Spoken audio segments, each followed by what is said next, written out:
Well, hello and welcome to Credential Engine's annual convening and 5th anniversary celebration. We have some great sessions lined up during the next 3 hours. And before we begin, a few housekeeping notes. We are recording today's program, so if you have to step away from or want to revisit a session, they will be available for future reference. Everyone is on mute, so please use the Q&A function for all questions. The Credential Engine staff will be sharing resources in the chat throughout the program, so you can explore more online. And if you hear something that particularly resonates with you, we encourage you to share on social media using our hashtag #PartnersInTransparency. Because it's our 5th anniversary, we will also be taking you on a journey of where we've been and what's next for credential transparency, from state advancements on open data and better tools to equity, policy, pathways, and more. And throughout, we'll share and spotlight the great work of our partners and states. I look forward to our conversations and our continued collaboration and partnership with all of you. To kick us off, I'm excited to welcome to the virtual stage Scott Cheney, the CEO of Credential Engine. Thank you, Rachel, and good afternoon, everybody. It is really exciting to have all of you joining us. This is going to be, we think, our largest of these annual gatherings. We started these off with just our state partners and then opened it up to a larger public gathering with the onset of COVID, and are thrilled that we expect about 400 people to join us at some point during the next 3 hours. So let me just give you a quick overview for those of you who have not worked with us as closely as others, who we are and why we exist and the work that we do. So Credential Engine is a nonprofit organization. We went public, as it were, about 5 years ago. But we've actually been in business for a little bit longer and then started off as a research endeavor prior to that. And the mission that we have, and if I were to do a shorthand version of this, is to ensure that anyone, anytime, anywhere can have access to the essential information they need to make their most informed decision about what credential and pathway is best suited for them to help them advance along their education and career pathway. So we do that by ensuring that information about credentials and providers, competencies and skills, quality indicators and outcome data, transfer values and pathways, links to job skills, and so much more are accessible as open, transparent, interoperable data. And it's essentially the way of the future to ensure that students and workers and learners, employers and policymakers all have access to the information they need in order to have a more efficient, effective, and equitable marketplace. So we've been doing this work now, like I said, for 5 years. We are thrilled to have so many of you who've been along for this journey joining us today, and look forward to hearing from a number of you and sharing the work you've been doing. One of the things that we asked ourselves when we opened Credential Engine is, if our goal is to actually have a transparent marketplace, we needed to have some idea about how large the marketplace actually is. So we started, and I've done now 4 versions of reports to begin to get our head around and to educate people about the size and complexity of the education and occupational credentialing marketplace. We're thrilled today to be releasing the 4th version of these reports, and we're going to walk through a little bit of information about that report for you now. We have actually 2 full reports that are being released today. The links to these reports will be put into chat for you, and you're welcome to go see them now. The first report is what we call our Counting Secondary and Post-Secondary Credentials. And then last report that we did last year was the first time that we began to report out on how much is actually expended in this country on that education and credential marketplace. And we're updating that report this year as well. Let's move on to the next slide. First thing we need to do, though, is make sure that we acknowledge all of the people that have been so instrumental in bringing these reports to you today. Want to thank Strada Education Network, for their support and especially being able to expand our report this year and include for the first time ever a count of the providers and the number of providers who are actually offering credentials in the marketplace. That's the first time we've done that, and we thank Strada for their support. Gates and Walmart have been very strong funders of all of the work that we do, and want to make sure that we call them out for their support that allows us to do this report. And because the report is really so essential to the very DNA of Credential Engine, all of the funders that we work with and all of our partners have played a role in ensuring that we can do this research and bringing you the results today. Also want to make sure that we acknowledge the very talented, and we can move to the next slide, research team that does all of the work behind the scenes. We work very closely with the Center for Regional Economic Competitiveness, and Allison Forbes has been the lead on this report for the last couple of iterations. She and CREC have an amazing team. Andrew Reamer at George Washington University helps to lead the work on the expenditures report, and you can see the other people that have been involved with that effort.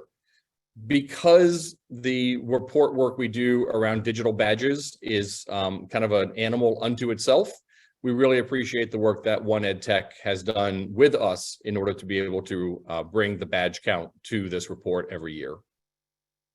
So let's get into a little bit about the this report, and Cadence, you can advance, thank you.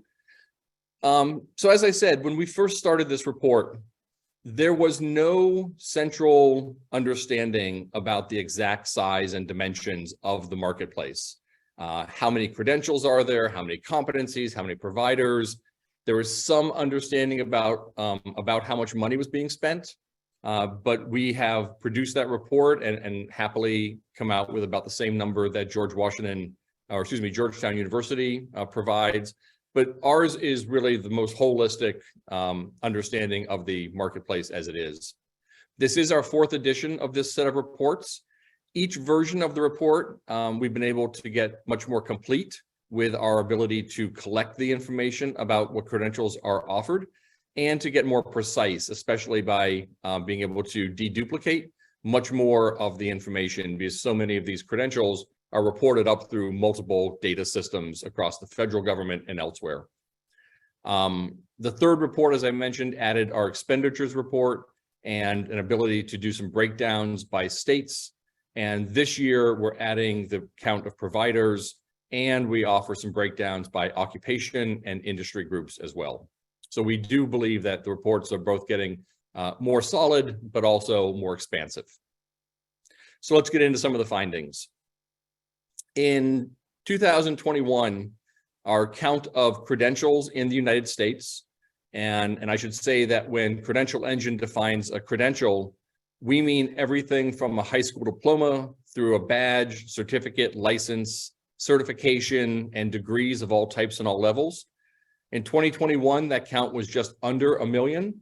And this year we report 1,076,358, give or take 1 or 2 credentials in there. The count shows about a 10% increase from last year. And one of the questions that we have for ourselves and for the field that we're going to be digging into in future versions of this report is how much of that is because of the growth of digital badges and digital representations of what have been traditionally paper-based or more traditional credentials like a degree or a certificate. That is happening as a both and is influencing the market. But our count this year is just over 1 million credentials that are available in the marketplace. On the next slide, you'll see that we also do a first attempt to count the number of providers that are in the marketplace. The asterisk is there to remind you that it is our first attempt. And as wonderful as our research team is, we all know that when we're making a first attempt to get our arms around a portion of the marketplace, there's going to be some missing of some counts. There's going to be some need to further deduplicate and to ensure that if we can have the same count year over year, that we're pretty solid on it. but we're confident that there are at least 59,692 providers in the United States, probably more. We just don't know how many more, and so we're going to continue to work to refine that data collection. And then the expenditures shows about $2.1 trillion spent annually. It was just under $2 trillion in our last report.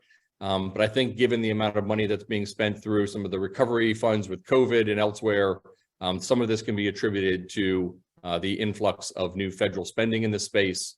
We need to do some more digging into what some of those trends are, but it's roughly $2 trillion spent annually on this marketplace. As I said, some of the other things that you'll find when you click into those links that have been provided are the state breakdowns, occupational breakdowns, and industry breakdowns, so you can have an idea about how these credentials fall out across the marketplace, not just as a big number. And then we do provide this year for the first time some more specific recommendations to the field about what can be done to improve data collection and to be able to have a more, an easier way to get our arms around all of this market. And we list some of those here. Of course, we recommend that we move the entire process of managing and understanding the marketplace to open data about credentials, providers, competencies. I will caveat here that we are not recommending open data about recipients of credentials, just the credentials in the marketplace and the providers themselves.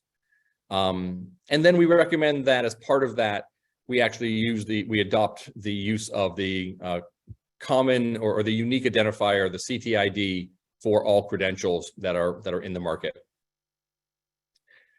I won't go through each of these. These will be in the report that we're sharing with you.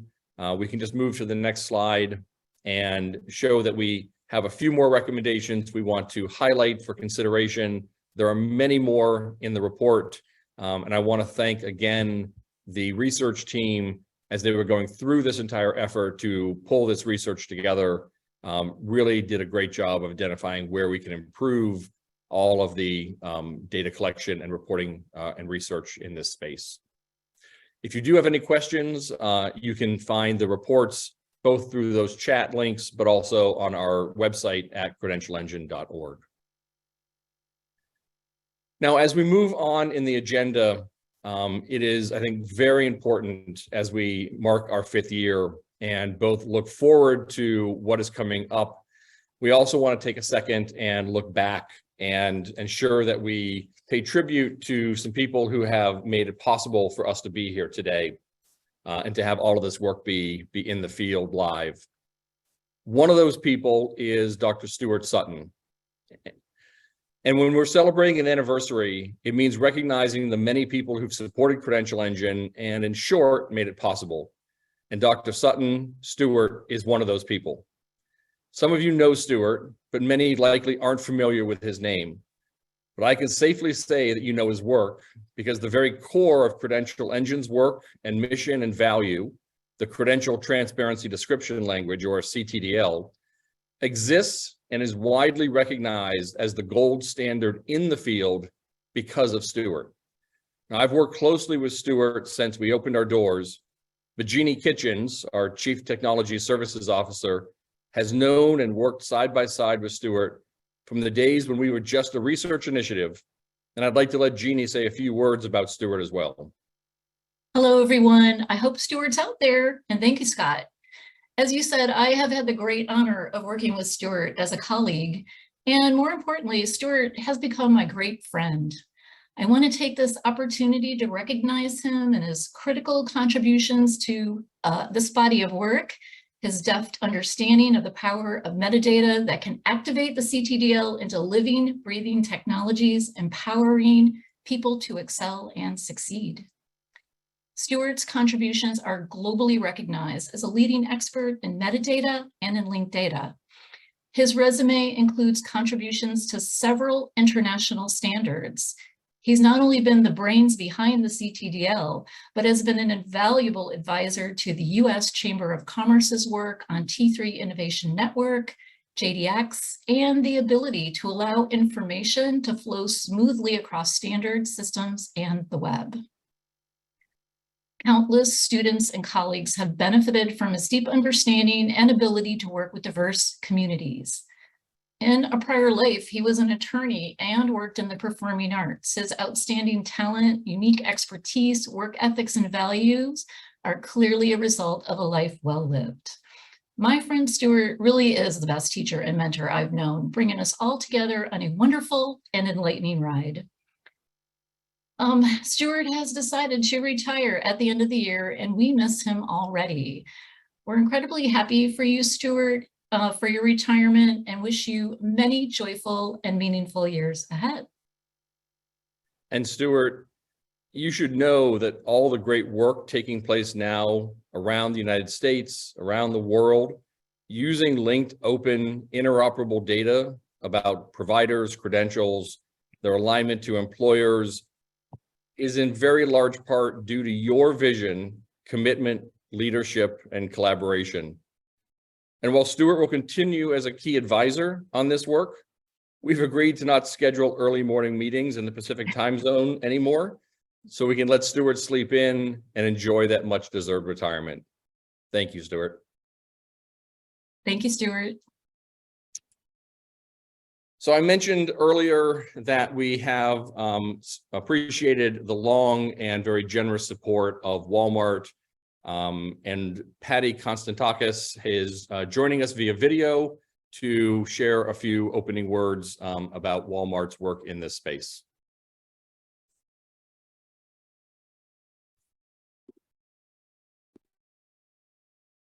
Hi, I'm Patti Constantakis with the Walmart.org team.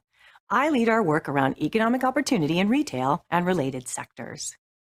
Walmart.org represents the combined philanthropic efforts of Walmart and the Walmart Foundation.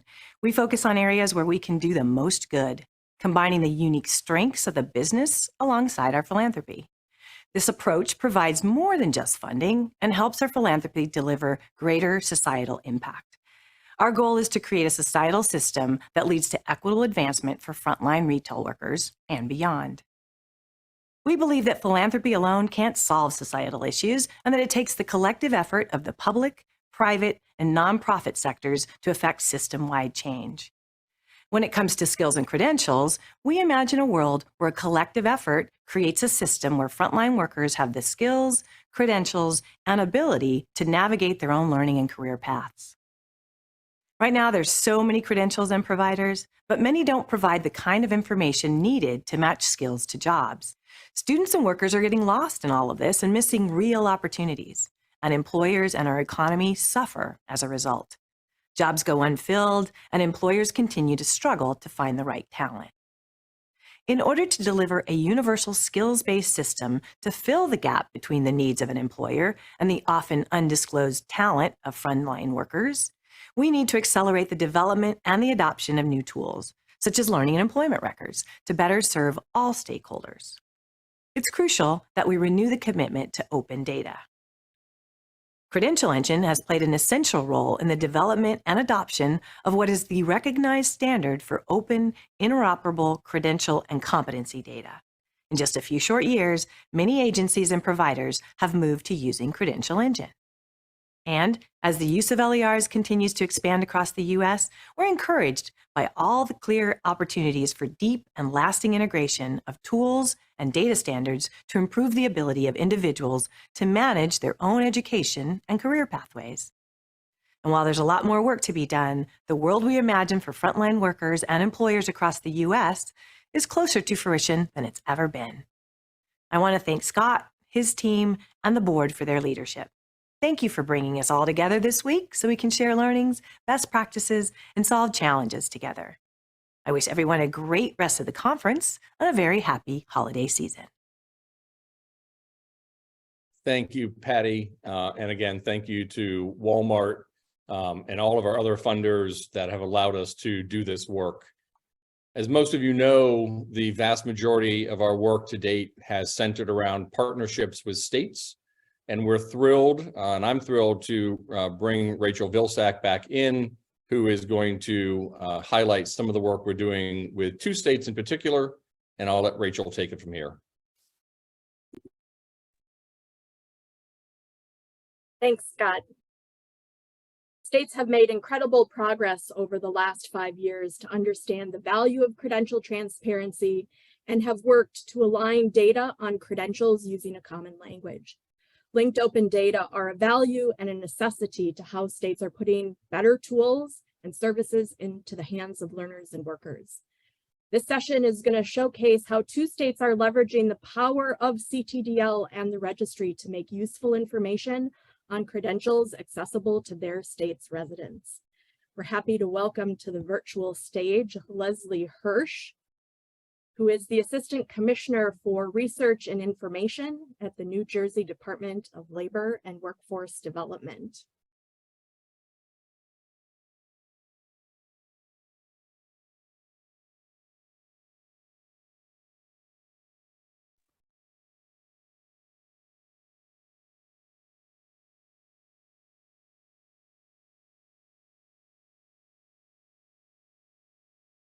Good evening, Rachel, or good afternoon, I should say. Where I am, it's evening right now.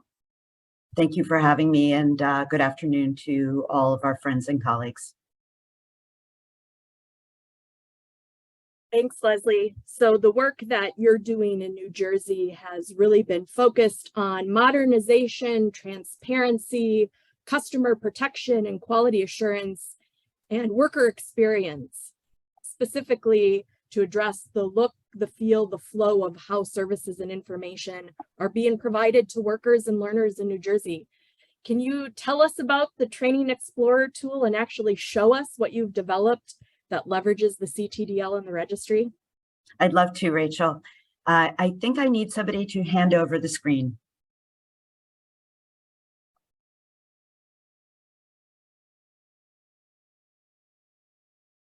There we go. So I'd love to, but before I start, I'd like to tell you a little bit about the context in which the Training Explorer was developed.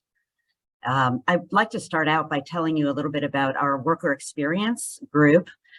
This is across government in New Jersey, but mainly the people in the Office of the Secretary of Higher Education and in the Department of Labor. And what we've decided to do was identify what we thought were the major problems of our technology platforms and our digital assets, and try to create a vision statement so that we would all be on the same page, so to speak, and providing a much better experience for users. The idea here was that we wanted to lower as many barriers to information and services as possible, embrace a user-centered, a radically user-centered approach, build services that at least meet the standards of in-person, provide a no wrong door experience, use plain English language, not regulations and not government speak, and then pull all of this together so that we can use analytics to understand how our audience or how our users are actually interacting with those digital tools. Last but not least, I think the really important thing here, and is super important, I think, for everybody to think about when we're trying to develop or digitalize our work in government, is using an agile approach. So here's a little bit like a spaghetti bowl, but I hope it will help to explain. This is the flow of data that's made possible by internal modernization at the Department of Labor. We moved from a paper process for approving the eligible training providers. We have about 500 eligible training providers and about 5,000 eligible training programs. We've moved to a digitized process, and we're actually not even quite live yet, but we are publishing to the Credential Registry, happy to say. So all of that information goes into, it's called IGX up here, IntelliGrants. That's provider and program information, as well as student social security numbers for entrants and exiters every quarter. That moves into the next column, that data moves into the next column, where the data goes into a quality assurance analysis. In addition to that, we also at that point determine how eligible a training provider or training program is going to be. But the IGX provider and program information goes directly to the Credential Registry. We're happy to say that we've just finally met our minimum requirements and have all 5,000 plus programs on the Credential Registry. Now, what that registry is making possible is a daily update. We're actually sending data over to the registry via API and also ingesting data from the registry if we go down and with that down arrow down to the Training Explorer. Really quick, I'm just going to show you that this is something that we're also undertaking, and that is a way of measuring quality. And that's our really big next hope, to work with Credential Engine to see how we can get that information up so that it's open and available for anybody to use and anybody to see. So rather than just looking at labor market outcomes, we decided that quality could be measured along 5 dimensions. And I won't read this whole slide. I'll just tell you that, alignment with demand, clearly, as Scott just mentioned, is one of the most important aspects of a training program for its success. Certainly, employment and wages are important, and we have a number of ways we're measuring employment and wage outcomes. Completion is obviously important. We also wanted to look at the financial impact on students.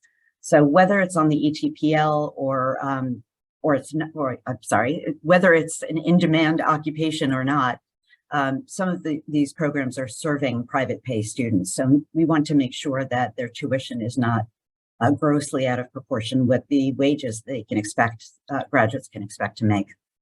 And then last but not least, we recognize that equity is the other side of the coin from quality. And we don't have quality if it's not quality for everyone.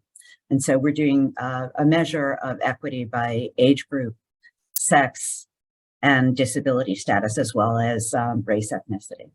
So I'm going to jump over to that, and let me see if I can do another screen share.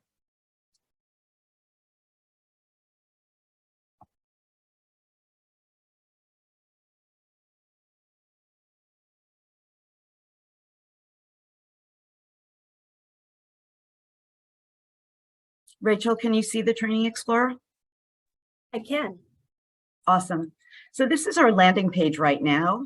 We actually are in the midst of a beta test. We have a limited controlled release going on right now with multiple unemployment insurance claimants, giving them access to this product and doing some user testing. And so this is not the final design, but this is the design such as it is. As you can see, it's designed for the training seekers primarily, but also to help professionals who help training seekers, and also to provide information for training providers who would like to be on the eligible training provider list.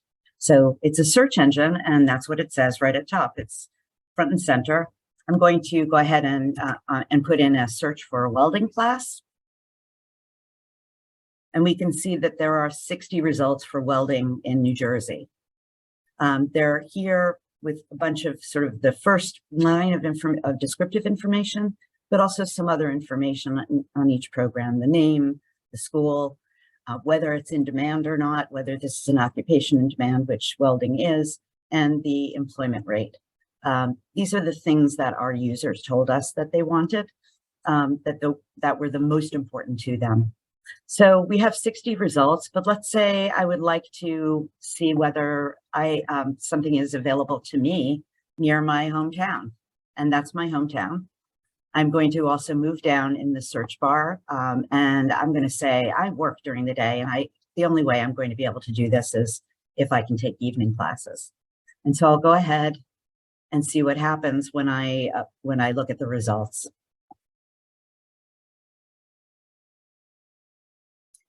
So we have 21 results now. I believe that's what we were at 60, and now we're at 21. We can see that if I move this to see the ones that have the best employment outcomes, we see Hohokus School of Trade and Technical right up at the top. But we have a wide variety of types of welding programs here, and we can actually take a look at each one of them if we want to. But I'm kind of curious whether Hudson Community College, how it compares with the Hohokus School, and why that one costs $4,000 when the Hohokus School costs $7,100. So I'm going to go ahead and I'm going to click on those two and compare them. And I can see, well, this one I have to tell you, we don't have complete data, so the employment rates are not in, but we can see them side by side. Let's say we want to go into welding fundamentals, and here is the information about the training program. Again, this is all ingested directly from the credential registry and updated daily. So we have information unfortunately, I picked one that doesn't have an average salary or program employment rate, but we have a lot of information about the program itself. I'm kind of interested in finding out. I'd like to copy a link to this and send it to my friends. And then I'm going to also save and print this. So I'm going to, right here is asking me to copy the link. And there it is, successfully copied. I can paste that into an email. But I'm also interested in seeing what is it that welders actually do. And we can see right now we're reading directly into the National Labor Exchange that there are 16 open jobs for welders, and the median salary in New Jersey from our Occupational Employment and Wage Survey is $46,000 a year. We have other trainings that pop up at the bottom of the screen, and we can go and take a look at those if we want to. I should show you before I hand it back over to you, Rachel, that we have information about in-demand occupations. And so we might be able to take a look at, again, what is a day in the life for a web developer? How many job openings? As you can see, there are quite a few job openings, and the median salary is much higher. And again, we have more information about web development programs. There's a good deal more information, and I can't wait until this is absolutely live, which is happening in less than a month.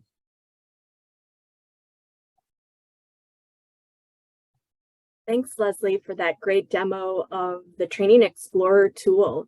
It's really clear that New Jersey is making information about credentials accessible and useful to states' residents. I know that the Training Explorer is just one part of putting the user experience first. Can you tell us about the digital portal or front door that's also being developed to support New Jersey residents in finding training jobs and career opportunities? Absolutely. I would love to. So as you can imagine, we committed to working within those worker experience approaches, the process that we've all agreed upon. And now what we have is something that looks a little bit more like this. It's called New Jersey Career Central. I'm calling it 1.0 because this is really just the beginning. We've added a number of recommendation engines into Career Central. And so, and we're also just beginning work on some career pathway maps, working in tandem with our New Jersey Council on County Colleges. I'll go back to the internet.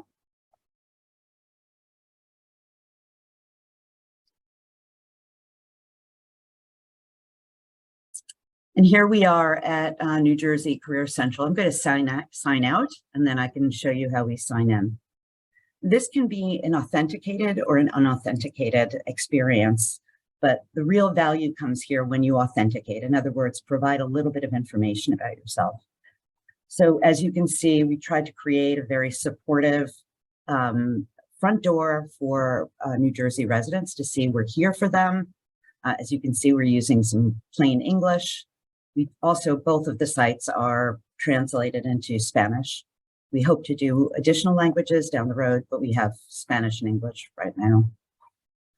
So I'm going to go ahead and sign up or sign in. I'm not going to make you all watch me sign in, so I'm just going to use an existing login.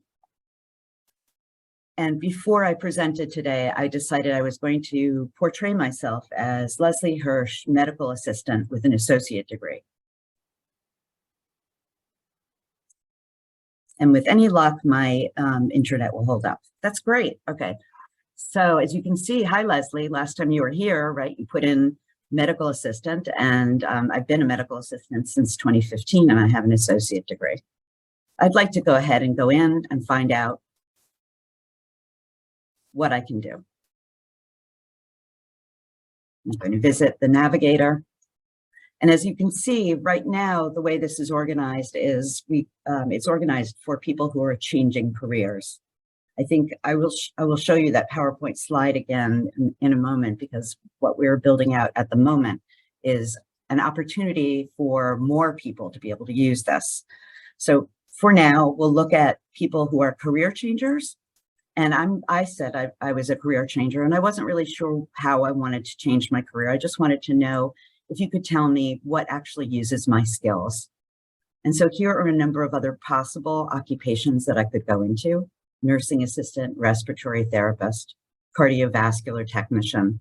And I've gone ahead and rated all of them, said, yes, I'm interested, or no, I'm not. And as you can see, the recommendation engine is telling me why we're getting these results. So cardiovascular technician is saying it uses my skills. It also has a lot of jobs and it boosts my earnings. So I'm very interested in that. I'm going to go ahead and I'm going to click on that. And you can see we have videos about each of these occupations. And then I can actually go right out to jobs and see what's available now and apply to those jobs. I can filter the jobs if I want to. Let's say I would like to filter the job by location. I'm going to go ahead and say Trenton, New Jersey. I'm a little bit blocked here, so I'm hoping I can navigate.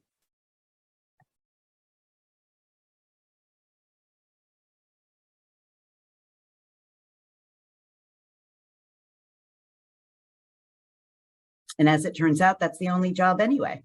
So here's a lab technician job. And I presume that if I go into this job, I'm going to see a little bit more about cardiovascular technician requirements.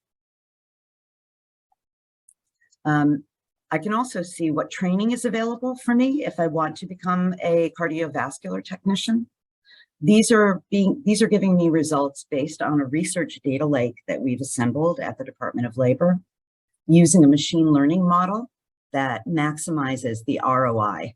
I don't know why I'm getting professional golf turf management, but I can tell you now that I'm happy we're still in beta testing because I'll certainly report that anomaly. I can go back and I can see the skills that I've populated on the website.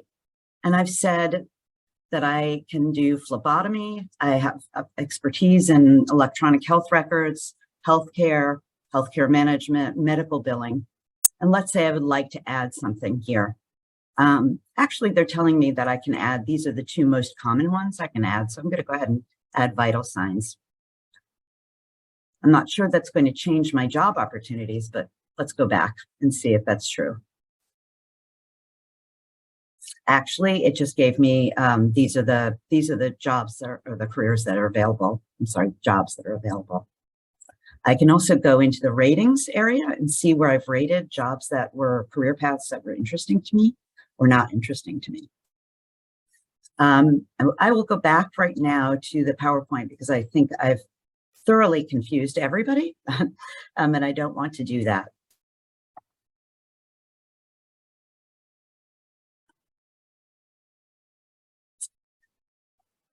In this slide, it's showing that when I go into, when I go into the Career Navigator, I'm going to be able to say, I'm interested in my same career, or I'm interested in opportunities in a new career. And if it's in a new career, the experience that you just saw will be that. It offers the career path, what jobs, what training is available, and all of those recommendations, again, come from machine learning models using our research data lake. If I choose I want to work in the same career, which is what most people will be doing, then we're going to have the opportunity to get jobs and training recommendations. This New Jersey Career Central, the next stage after we finish and we publicly launch the 1.0 is to connect it on the back end to our unemployment insurance system. So unemployment insurance claimants are going to be sent directly here for help with training, jobs, and career path opportunities.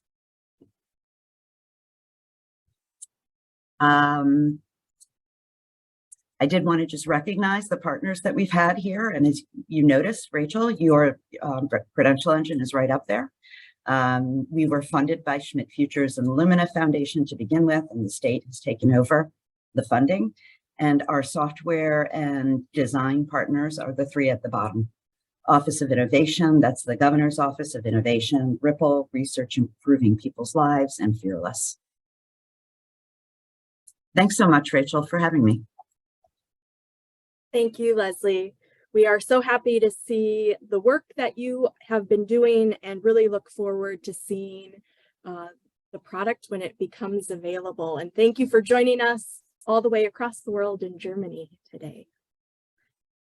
You're very welcome. And I will answer a question that I see. I wonder how much of your action plan could be used by other states. I should have told you that we embrace open data as well. And so all of our code, not just the data, but all of the code is open code on a GitHub account, and it's intended to be shared with other states.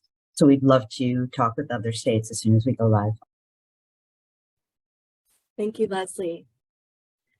I'm now excited to also welcome to our virtual stage representatives from the state of Texas. Tiffani, Tatum, and Kerry Ballast are joining us to talk about the credential transparency work that is happening in Texas. So as Tiffani and Kerry get promoted and pinned to our screen, I'll introduce them. Tiffani Tatum is the Senior Director of Strategic Initiatives at the Texas Higher Education Coordinating Board, and Kerry Ballast is the Deputy Division Director of Workforce Education at the Texas Workforce Commission. Thank you both for being here today. Hi, Rachel. Good to see you, and greetings from Texas. Yes. Hello, everyone. So in Texas, your two agencies, the Workforce Commission and the Higher Education Coordinating Board, along with the Education Agency, make up something called the Tri-Agency Workforce Initiative. Could you tell us more about this initiative? Sure. I'm happy to get started, and Kerry, feel free to jump in. So as Rachel mentioned, there are three agencies involved.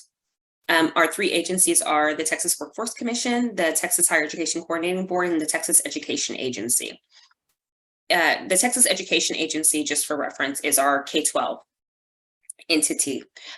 So essentially, the focus is really on kind of that entire student journey, that takes place from kindergarten all the way until they get into the workforce. So I think there was just a recognition that while we are all serving at different points, it's still the same person at different points in that journey, and that it's just important that we all work collaboratively to ensure that we're focused on the overall success of that individual going forward. The Tri-Agency, as a name, kind of speaks to how we work together. Each of the commissioners across those three different agencies coming together collaboratively, focused on a number of strategic initiatives that have some amount of value and importance to all of our agencies as a whole, of which building out the credential repository is one of them. I'm going to hand it over to Kerry to speak a little bit more about some of the legislative components that inform the Tri-Agency, but that is part of it. Thank you. So the Tri-Agency work actually goes back, I want to say to 2016. And it originally started with our governor, who brought the three agencies together and said, bring education and workforce together. And in doing so, bring yourselves together and work together. So for many of those years, we've worked under the governor's direction. In the last legislative session, which was in 2021, legislation was passed that put the Tri-Agency initiative into state statute and directed us to continue our work, but on a more formal level. And then, interesting note, part of that legislation said that we should work together to create a credential repository, credential library. So I'm not sure if the bill authors knew where we were headed with that, but that is one of the many reasons that we have landed working with Credential Engine. Thanks, Kerry and Tiffani. I like that you recognized and really identified the working together collaboratively on strategic initiatives, because many of the states that Credential Engine partners with is really to support the state goals and initiatives that you have. And we're happy to be partnering with you on the development of a state credential library. I'd love for both of you to speak about how credential transparency and the development of this credential repository really aligns to the specific goals of your agencies, and also how it will be supporting learners, workers, and really employers across Texas.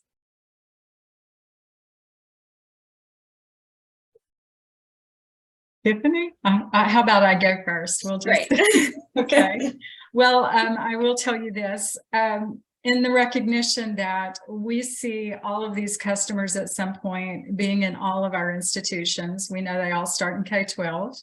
At some point, whether it's out of K-12 or after a little bit of work experience after leaving K-12, they end up in our colleges and universities, and then all along the way there's workforce. And so that's number one.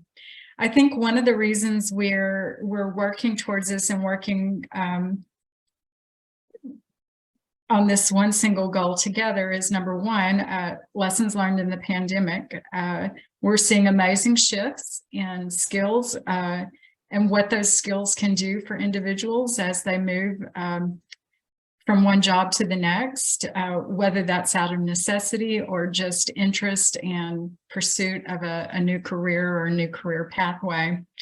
And when you look at the work across our three agencies, we are awash. We are just in a sea of credentials being issued, whether it's from our colleges, our high schools, our universities, our workforce training, our eligible training providers. And when you look at that, there are many overlaps there. Of course, we should work together.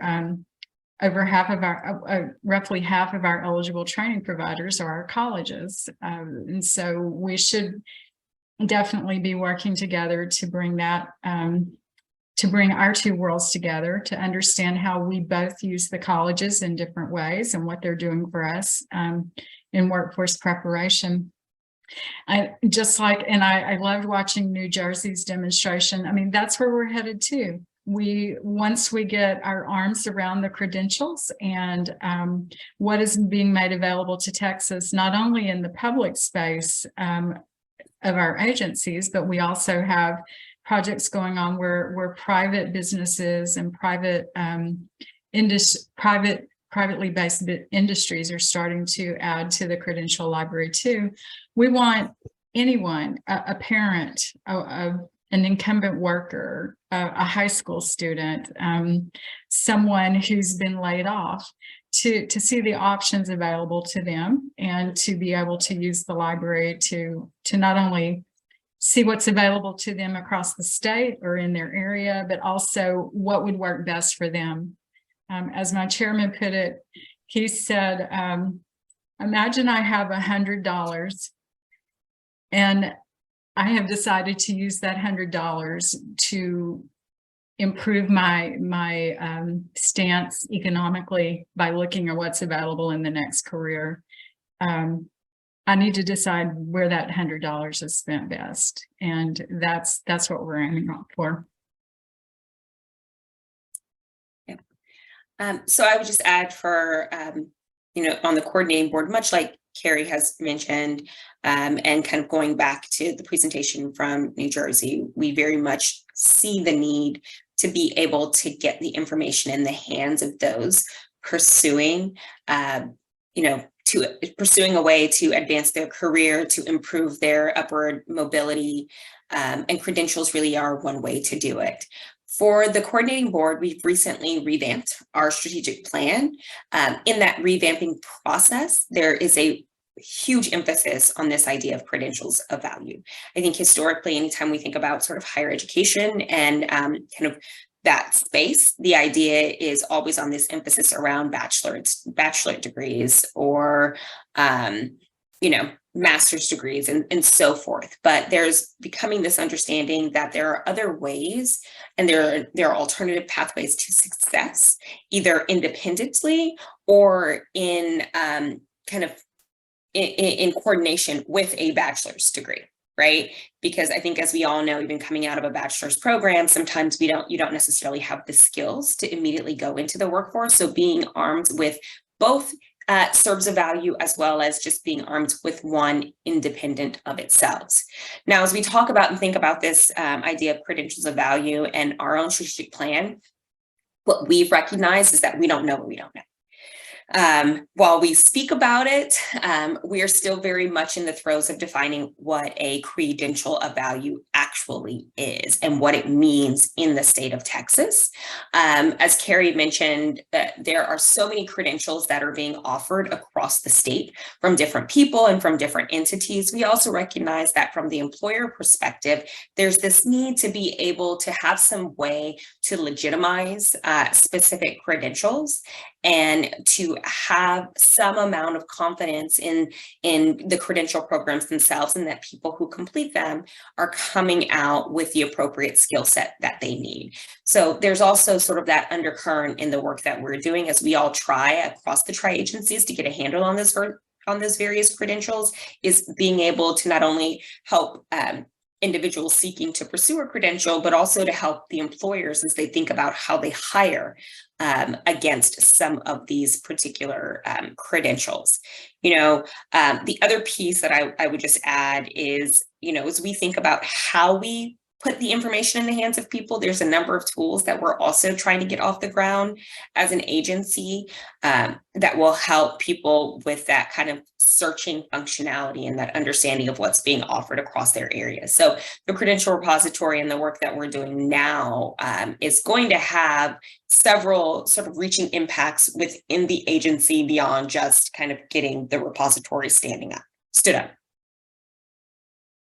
Great, thank you. And I certainly know that in our months of working together, looking at the data you have, mapping it to our CTDL, our common data language, is really going to be a critical and useful piece of this work, so that information about credentials, whether they reside from the public colleges and universities to even those private providers, can now be put together with that common language, so information can be searched, it can be accessible, it can be compared across data systems. Yeah.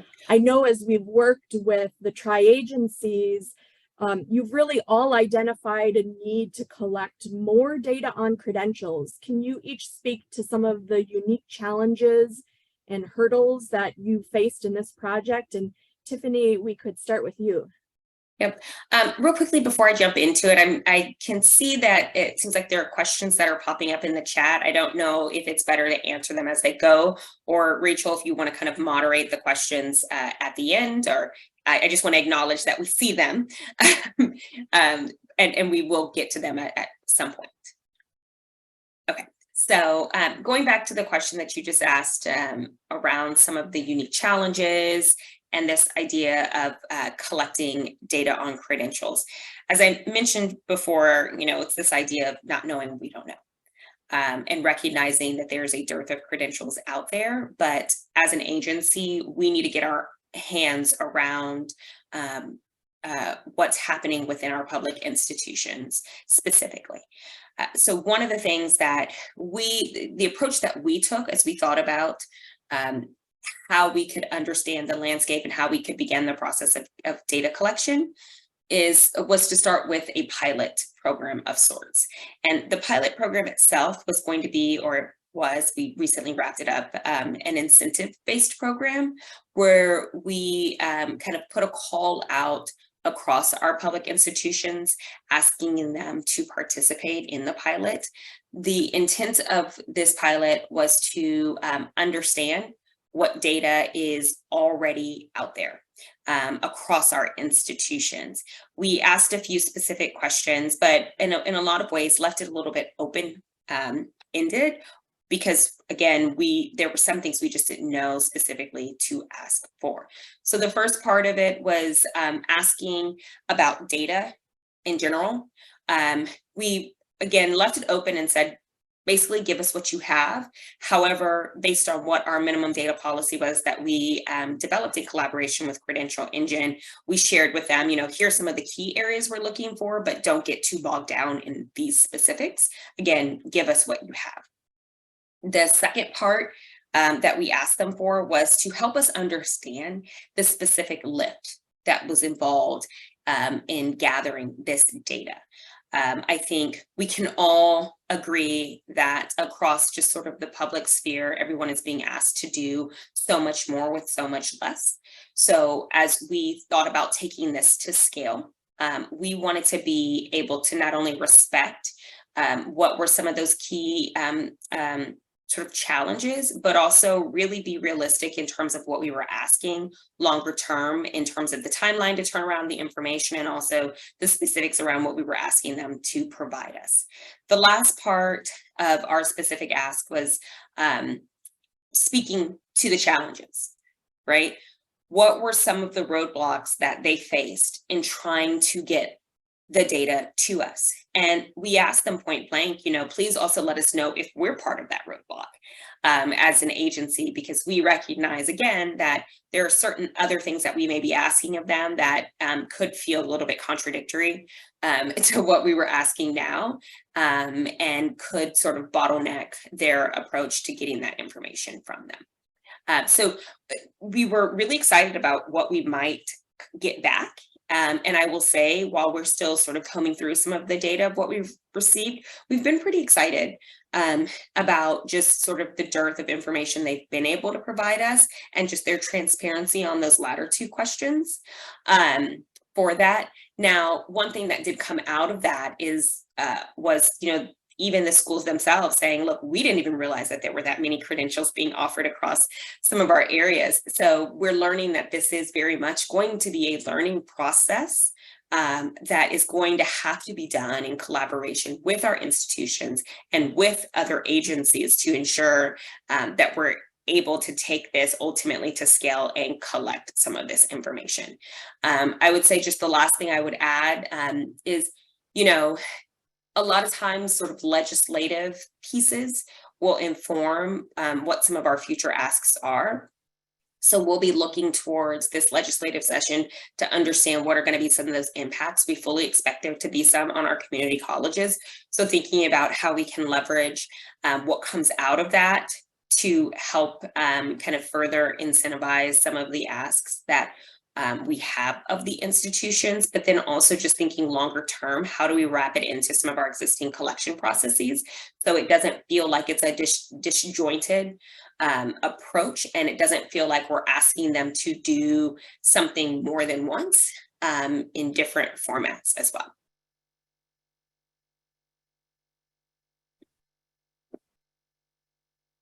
Okay, Rachel, I'll jump in, but I want to do a time check. Are you going to, I can talk fast, you can cut me off, whatever you need to do.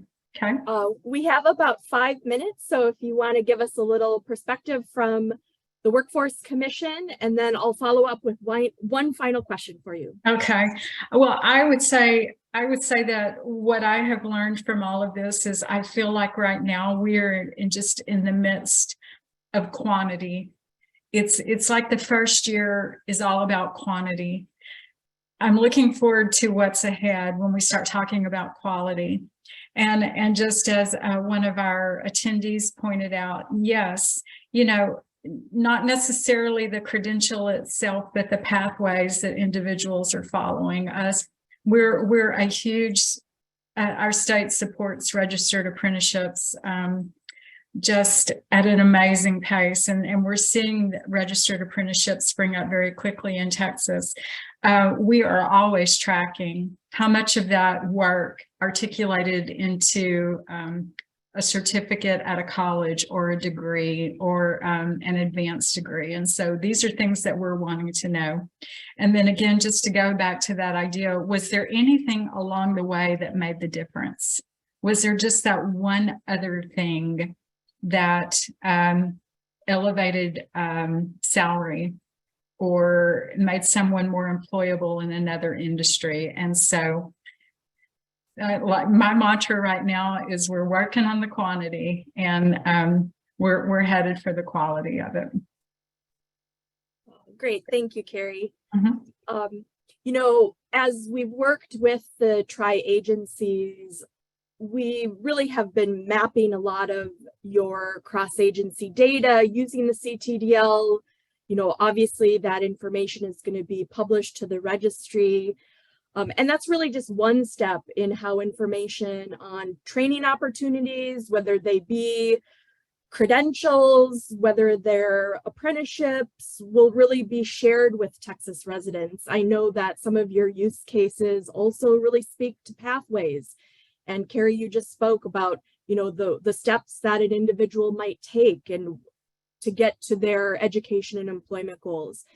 Could you just each speak really briefly on what's on the horizon for how you intend or really to hope to use all of this data to signal to students and workers and learners what's possible, and for employers to understand what credentials can help support the in-demand jobs that they have in their regional economies? I'll go in briefly. I'm going to go back to this idea of quality. With coordinating board's idea of credentials of value, I see that one of our next, we will start applying, I'm going to use the term filters here just because it's kind of a nice safe word to use here, but we will start learning either through feedback from our employers, what kind of filters should we be putting in there to really get to what are the best pathways for individuals? What are the most desired pathways for our employers? What credentials earned along the way make the difference between a $17 an hour and a $19 an hour job?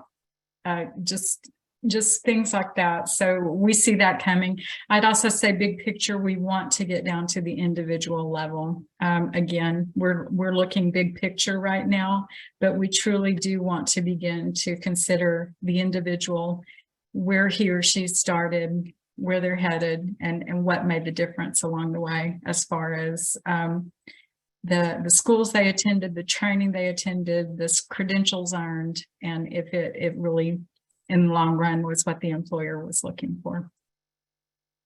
Yeah.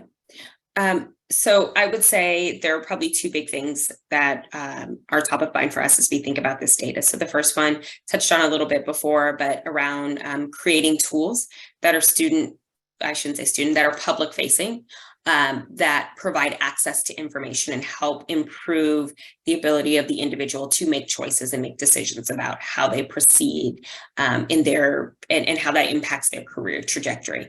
The second thing I would say is, as we think about credentials across the state and this idea of credentials of value, we're hoping that this type of information will also help inform what programs get developed at our specific institutions. And even beyond that, as they really think about what programs are currently being offered, does it make sense to continue offering those if they don't really provide a clear path and ensure some upward mobility and opportunity for their students when they're coming out of it?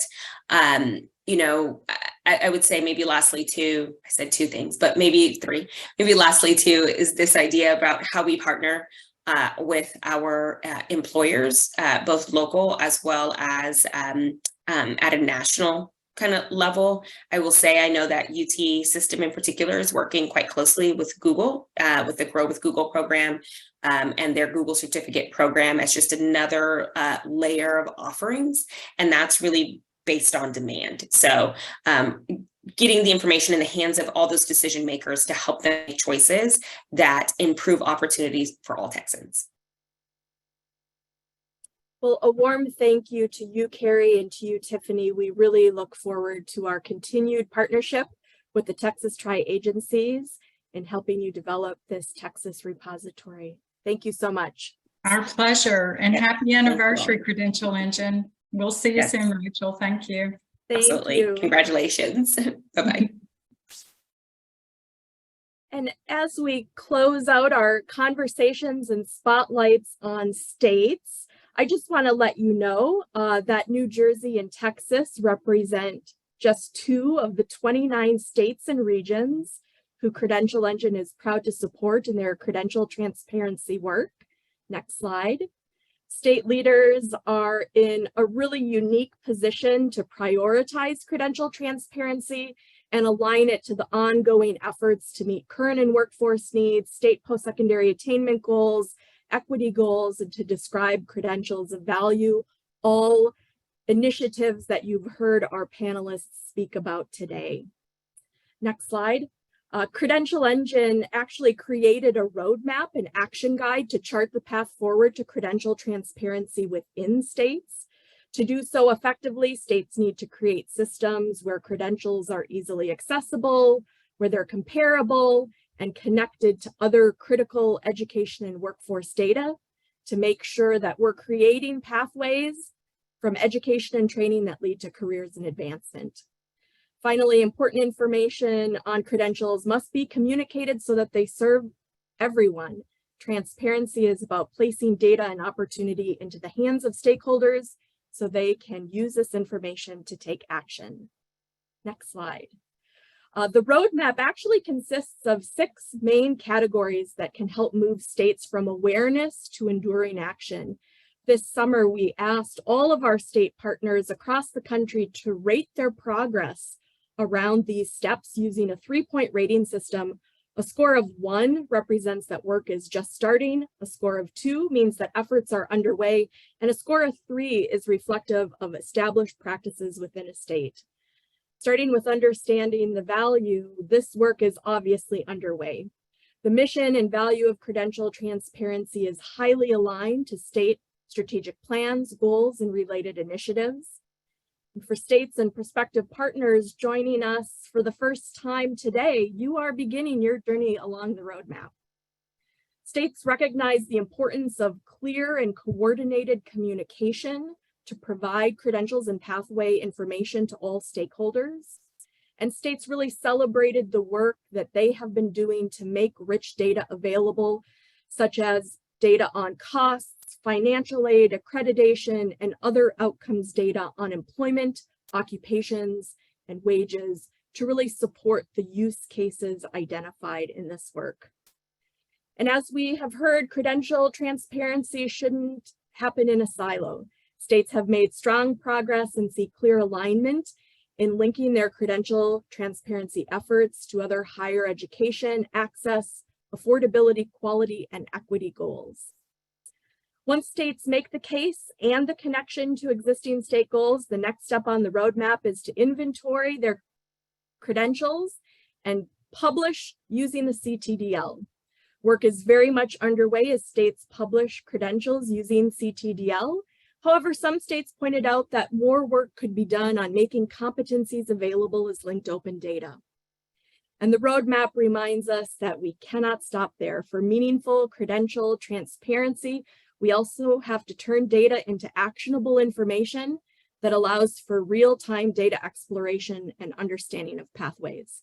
Whether it's tools to help career and education opportunities or to view important information about credentials and their outcomes, states are committed to getting clear, consistent, and reliable information into the hands of learners and workers. And our last step on the roadmap is to build long-lasting commitment. Credential transparency must be embedded in policy and practice across systems to ensure sustainability, alignment, and impact. This last year has brought several wins among states, and we look for more in the years to come. Credential Engine, through our suite of tools and partnerships, stands ready to support your credential transparency goals. Next slide. And speaking of partners, we are excited to showcase just some of the exemplary projects of our states and business partners, including the services that support credential transparency. You will find over a dozen narratives, video demonstrations, and opportunities to see how the CTDL and the registry is empowering people to achieve their education and career goals. Again, thanks to our presenters from New Jersey and Texas, and to all of our state partners. I'm now happy to turn the virtual mic over to Erin Fichtner for our next session. Erin is the Vice Chair of Credential Engine's Board of Directors. Thank you so much. It is an honor to be here today. I am Erin Fichtner. I'm the President of the New Jersey Council of County Colleges, and honored to be the Board Vice Chair here at Credential Engine. Very excited today to have the opportunity to have a conversation with Dr. Paul LeBlanc, who's the President of Southern New Hampshire University. When Paul came to SNHU about 20 years ago, it was an institution with about 2,800 students. And since then, it has grown through a commitment to expanding access to higher education, a deep commitment to equity, and engaging students of all ages and backgrounds, to an institution that serves 150,000 students in creative partnerships. Proud to hear today that SNHU has expanded its partnerships in New Jersey with a new partnership with Camden County College, one of our 18 community colleges, to allow community college students to transfer up to 90 credits from the community college to their work at SNHU. Another example of the tremendously innovative partnerships that's happening at SNHU. So Paul, good to see you today, and thank you for joining in this conversation. SNHU has recently made a very bold commitment to using the Credential Transparency Description Language, the CDTL, to provide public linked open data on curriculum, on competencies, on pathways. And I really want to hear from you about your decision to partner with Credential Engine to use the CDTL, and how it fits into your broad innovative strategy of expanding access to higher education for more people around the country and the world. Yeah, thank you. First of all, Aaron, I'm so sorry. I've been in panic mode for 20 minutes. I was trying to get on, and if there was ever a time for our internet to go down, and I'm calling Comcast, so I apologize. I just got reconnected, and I was like, rush me to get on. So, it's always that way, right? When you sort of technology, I thought I had plenty of time, so forgive me. Yeah, we're excited to do this work. You know, we have, and it's not original anything like, right? I think many of us share the sense that we are watching higher education really transform into a kind of learning ecosystem, one which will have, I think, a greater array of credentials. That's true now, as the work of Credential Engine has made so abundantly clear. So lots and lots of things that aren't degrees that are in the market. And by the way, I was just at a meeting at Google. I think 50% of all Google's higher ed searches now are for non-degree programs, for non-degree options. I mean, that's enormous. We're talking millions of searches. So that ecosystem is changing, and not only, I mean, degrees will remain important, and we don't want, I think we want to always be thinking about stackable pathways and having credentials map towards a degree. We don't want 2- and 3-tiered systems of learning. But I think we have to recognize that for many students, the idea of going for 2 or 4 years straight through is a privilege. It's right. So in some ways, that expectation has baked in a kind of an equitable expectation. So if we can get the right credential in the right person's hands and take them, as we do with some of our micro-credentialing programs, from $17,000 a year to $65,000, that's life transforming, that's family transforming. And if that 6 or 9 month program suffices in that kind of really wonderful way for a year or longer, till a supervisor taps them on the shoulder and says, hey, we think you'd be a great team lead, but there's some other competencies, there's some other skills that you need. There's another credential that would help you be, vie for that job. Then they're ready to dip back into the ecosystem. And increasingly, the providers within that ecosystem will be non-institutions of higher ed, as well as institutions of higher education. And look, there are people like Ryan Craig, my good friend and colleague, who is skeptical that traditional institutions are going to be able to play in the micro-credential world. I'm not so sure, and this will work itself out over time, and it's happening in real time. But I think it's very exciting to sort of see these sorts of options happen for students and for learners generally. Now, the problem is that ecosystem is in flux. It is not fully formed. So we're going to need some big pieces to fall into place to make it easier and easier to deliver on this promise. One of them will be quality assurance, accreditation. How will we start to assess quality? And we can't assess quality if we don't have insight into the thing we're assessing. So this work, the work that we've been part of with Credential Engine, is really important. The second thing it gets at is another source of inequity, which is the inefficiencies of our transfer credit system, if you can call it a system at all. And as you know, Aaron, on a student in the United States, nationally speaking, graduating with a 2-year degree, an associate's degree from a 2-year college, on average, loses 43% of their credits when they transfer to a 4-year school. Guess who goes to community colleges? Like, again, structural inequities that are built in. So if we're going to fix the transfer credit system, we are going to need this kind of framework, this kind of clarity around those credentials, how to assess those credentials, and how they can fit in with each other. there are other parts of the ecosystem, and I'll stop, that really also, I think we're seeing movement. So one is that we have to move away from a credit hour based, we have to have an alternative, I'll say, to a credit hour based form of financial aid awarding, which is really good at mapping to credit hours, but not to actual skills, not to actual competencies. So I think, I've argued in a book that I did last year for a new demonstration project, which would give us some alternative options to thinking about how we award financial aid differently. Stieg Larsson, Harvard Business School professor who created College 101, is working now on a new accreditation regimen that would be based on outcomes as opposed to inputs and prescription. So again, I think these are all parts of the ecosystem that are critically important. And the credential, the credential transparency description language that we've now sort of conformed with, I think is a really important piece of that. So Paul, thank you for all those insights and the commitment and vision. You've always been very optimistic about the future of higher education. And I wonder, what is it that keeps you awake at night? What are the barriers that you see ahead of us as we continue to try to build that ecosystem that you talk about that opens up doors of opportunity to more people? Yeah, so we're going to be our worst own enemy in some ways, right? Higher education as an industry and system, very resistant to change. And I think to do this well, we're going to have to get really focused on what counts for skills and competencies. Because I'll say, like, in some ways, this all comes down to two simple questions. And they sound simple till you start to unpack them. So the first question is, what is the credential and what are the competencies and skills that are embedded within it? Why those? Are they relevant? How do you know they're relevant? How would a student looking at that say, yep, these are the skills that an employer will really value? Like, what are the ways we validate that? The second question is even harder. How do you know? It's the assessment question.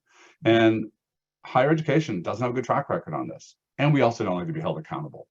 Another piece of this I think we're going to have to really get better at is really thinking about outcomes, so quality assurance, the kind of work that Stieg is doing, like an outcomes-based quality assurance mechanism. But here's what we know from the national surveys, right, is that students want an affordable alternative to a degree. They want it in a short format, think 3, 6, 9 months. They want it at a price that they can afford, and they want it laser focused on in-demand skills that lead to good paying jobs. And honestly, the history of short form credentials in the United States is not a great one. And a lot of the consumer protection folks in the current administration who have almost a reflexive rejection of what we're talking about, right? They just don't trust short-term programs. They're not without warrant. I mean, the reality is they look back at the history and they see lots of abuses, expensive programs that didn't prove outcomes, that saddle students with loans, and they're no better off in the end than they were before. So I think that ability to be very transparent, to be very focused on outcomes, and to do really strong assessment, those are going to be the important pieces of the work that we still have ahead of us. And I don't know that I can point to higher education as an industry and say we've been particularly good at any of those right now, up to date. Well, Paul, thank you. And in our closing minutes together, I saw there's a question in the chat about how the adoption of CDTL and the work that you're doing around data and with Credential Engine can be relevant to this broad question about how do we ensure that higher education programs are responsive to the changing needs of employers in a very dynamic labor market, which we certainly have seen these last 3 to 4 years, so much transformation. How do you approach that question at Southern New Hampshire University? Yeah, so a number of ways. One is that we've been working really hard at speeding up our ability to change and adjust curriculum. We acquired Kinsey Academy, which does shorter term programs, 6 and 9 months. And one of the things we loved about it, and we're trying to learn from them, is, if they're teaching, they do teach software engineering. If there's a new Python subroutine that comes out on Wednesday night, their curriculum looks different by Friday, right? And that's like lightning speed.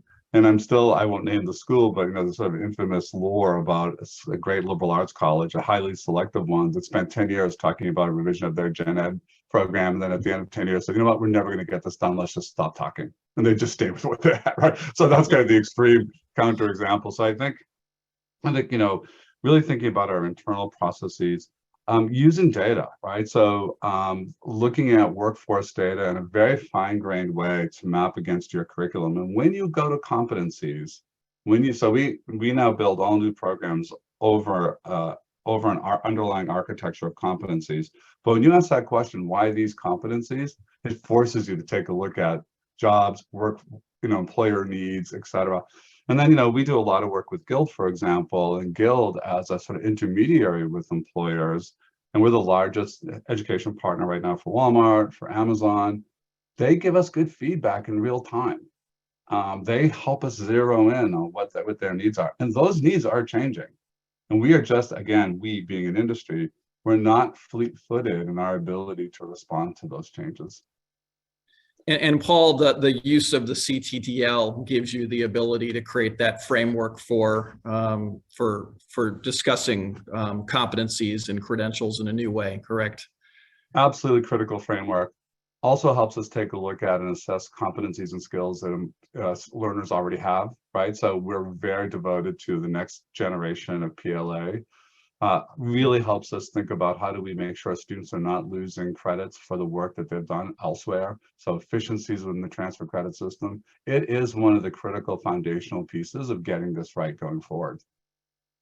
Well, Paul, thank you so much for joining this conversation. It's a pleasure to talk to you. And I know we all look forward to following your work and those of your colleagues at Southern New Hampshire University and following your ongoing partnership with Credential Engine. So thank you for being here today with all of us.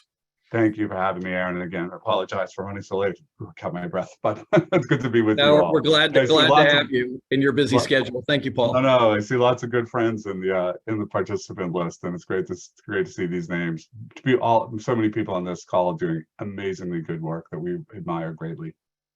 Great. Thank you so much, Paul. Aaron, thank you so much for, sorry, we're doing a feedback loop here in the room. Thank you for that. And Paul, again, thank you for joining us. We're going to move now to our next panel, continuing a focus on equity and students. And as I welcome in Lara Couturier and Tina Gridiron and Elena, Tina and Elena, both on our Equity Advisory Council, I just want to take a second and recognize and appreciate the support of the Gates Foundation for helping to fund our Equity Advisory Council over the last year and into next year as we're working to help put forward Credential Engine's role in ensuring that equity is front and center in our work and in transparency of this entire marketplace. We were thrilled to welcome Lara and HCM team to support us in this effort. They are experts. Lara and her partner, her colleague, Kristen Moore, are experts in this space and helped us pull the advisory group together. So Lara is going to facilitate a conversation about the Equity Advisory Council now. Lara? Good afternoon, Scott, and good afternoon, everyone. So pleased to be here today. My name is Lara Couturier, and I will be moderating today's panel with two members of the Equity Advisory Council, as Scott noted, Elena Quiroz-Livanis and Tina Gridiron. My goal is to get us as quickly as possible to hearing from them, but I do want to take a moment to quickly describe their very impressive backgrounds and the expertise that they bring to this conversation, and then also to provide a very brief overview of what the Equity Advisory Council is. So let me start with an introduction of our panelists. Tina, I'll turn to you first. So Tina Gridiron serves as the Vice President for ACT's Center for Equity in Learning. And in this role, she strives to build, enhance, and embed equity across the ACT enterprise. By strengthening and supporting ACT's internal DEI efforts and building collaborations with external equity-focused leaders and organizations, Tina helps to support ACT's broader efforts to close equity gaps in opportunity and outcomes in the education and workforce arenas, making her a terrific representative for the Equity Advisory Council. Prior to joining ACT in 2019, as I'm sure many of you know, Tina led grant initiatives as an officer and director for Lumina Foundation. And she has over 20 years of experience as a higher education professional with a deep commitment to data-informed action, equity-informed research, and culturally responsive policy. And Tina holds a Master of Arts in Higher Education Administration and a Master of Arts in Sociology, both from Stanford University. And she earned a Bachelor of Arts in Political Science from the University of California at Berkeley. So Tina, thank you for being with us. I will be back to you in just one moment. So now I'm going to turn to Elena Quiroz-Livanis. Elena is the Chief of Staff and Assistant Commissioner of Academic Policy and Student Success at the Massachusetts Department of Higher Education. She oversees the equity agenda and most recently system-wide efforts to create and implement a 10-year strategic plan for racial equity. She is also co-designer of the Commonwealth's Unified System of Transfer and is leading the state's efforts to transform developmental education. And very excitingly, Elena is also a doctoral candidate in the higher ed program at University of Massachusetts at Boston. And again, both of these panelists bring incredible expertise on equity as well as data.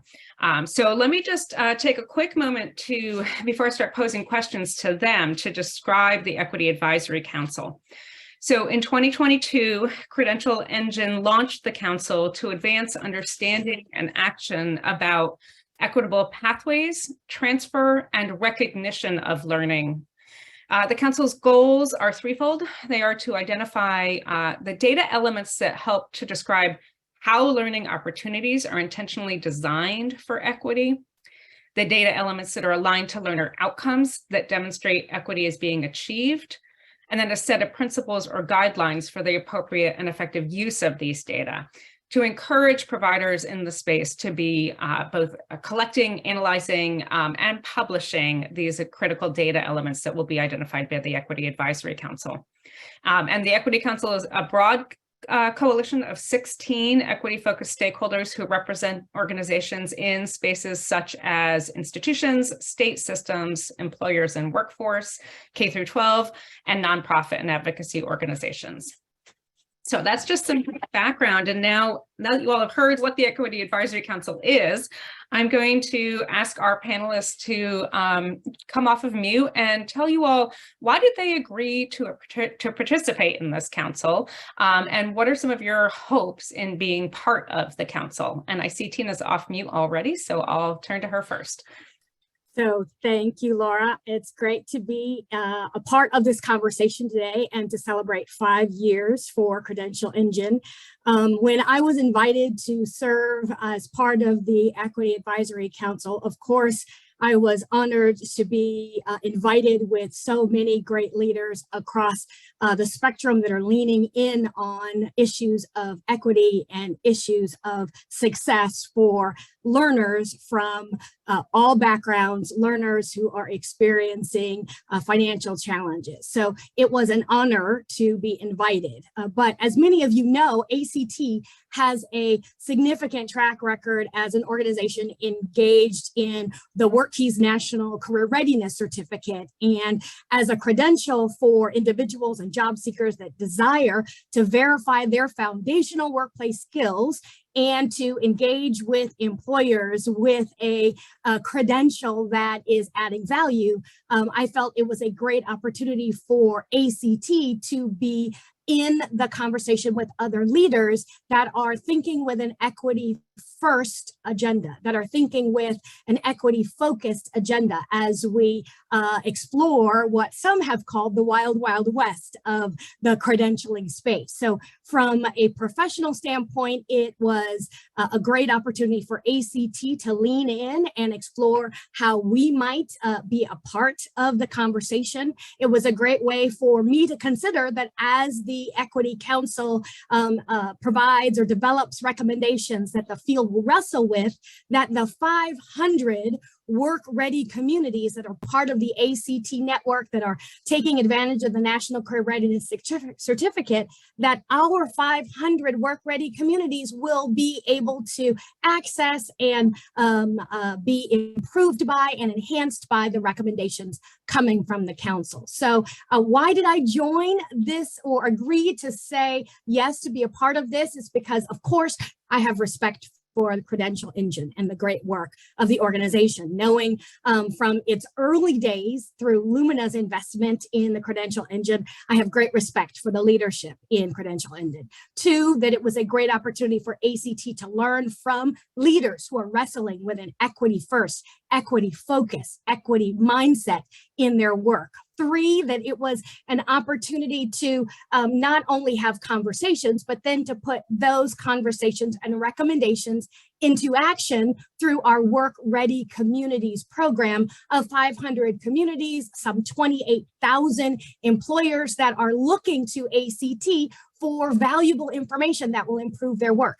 It was, for me, the opportunity to be in the room with right people engaged in right conversations, doing the right things for the right purposes. So I was honored to be invited, and I look forward to staying engaged with the leaders in the council. Thanks, Lara. Thank you, Tina. Elena, can we turn to you?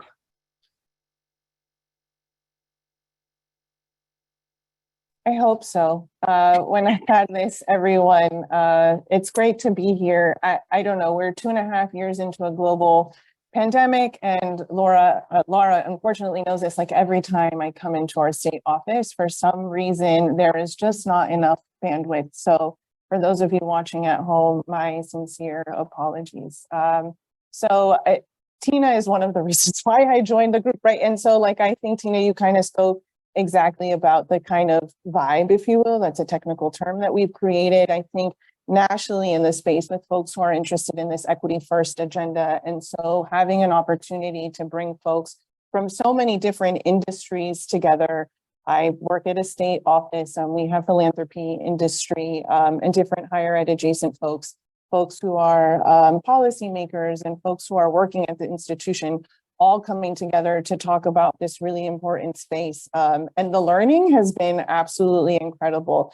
And the fact that we are being asked to work on developing tangible recommendations, I think, to me, also signaled when being asked to join that this wasn't a group that was just about talk. We were really kind of moving beyond the rhetoric, particularly in the space around credentials, which is so unknown, right? Like, to so many people, and the fact that this group under Scott Cheney's leadership was willing to put equity as a consideration, right? And not wait till things were too far down the road in the development process to ensure that equity was a central point, I think has been incredibly amazing. And in Massachusetts, like Lara said, we have centered racial equity specifically, and making sure that our policies and programs who are not designed for Black and Brown students, that when we redesign them, better support these marginalized communities, and making sure that all forms of credentials are available to them, and we understand what that value is, and we can communicate that value to employers and students. That's part of addressing the equity disparities that I think we often see in our post-secondary outcomes, particularly as we are now kind of moving beyond the attainment of a credential, but like a meaningful credential that is going to help our students really with that upward economic and social mobility. And so to be asked to be a part of this group was honestly an honor. I've learned so much. I didn't really have to ask permission, to be honest. Like, when I forwarded the email to leadership, they were like, "You don't have a choice, please say yes," because it's such an incredibly important discussion. Terrific. Thank you. So you all both hinted at this in your opening remarks. So let's stay with the theme of, what are your reflections on how equity is currently being addressed in the field, in particular around data usage, so that we can set that context before we move into what some of the recommendations are. And I'll just flip things around a bit and ask Elena to go first this time. I think there's a lot around data usage that's happening. And as a state office, one thing that often I hear is lack of access to administrative data. and just what are the things that we can do to make data not only more accessible and transparent, but more actionable. And I think that's one of the things that I really appreciate about Credential Engine and their work is just like access and availability of data and the ability to make sure that that's customizable for the systems that you might need, whatever your needs are within the organization. And so, I mean, more broadly outside of this space, I think we're asking people to do things that they should have been doing a long time ago, right? And they were, and that's around like disaggregating data. And I don't mean using phrases like white, non-white. I'm a Latina, I'm not non-white, right? Like, so that, you know, making sure that we're breaking those categories down, making sure that we're defining equity, I think is really important. And then understanding that the use of the data, interpretation of the data can also be objective. And I think people think that that's often the case, and then you realize it's not, right? Like that it's actually subjective. And then you kind of assume that people didn't have a bias and they weren't answering questions without really, or asking questions without understanding their positionality. And I think now the conversation around data isn't just about access and transparency, but like, how are you using it? Who is using it? And how do you show up when you're working with these data?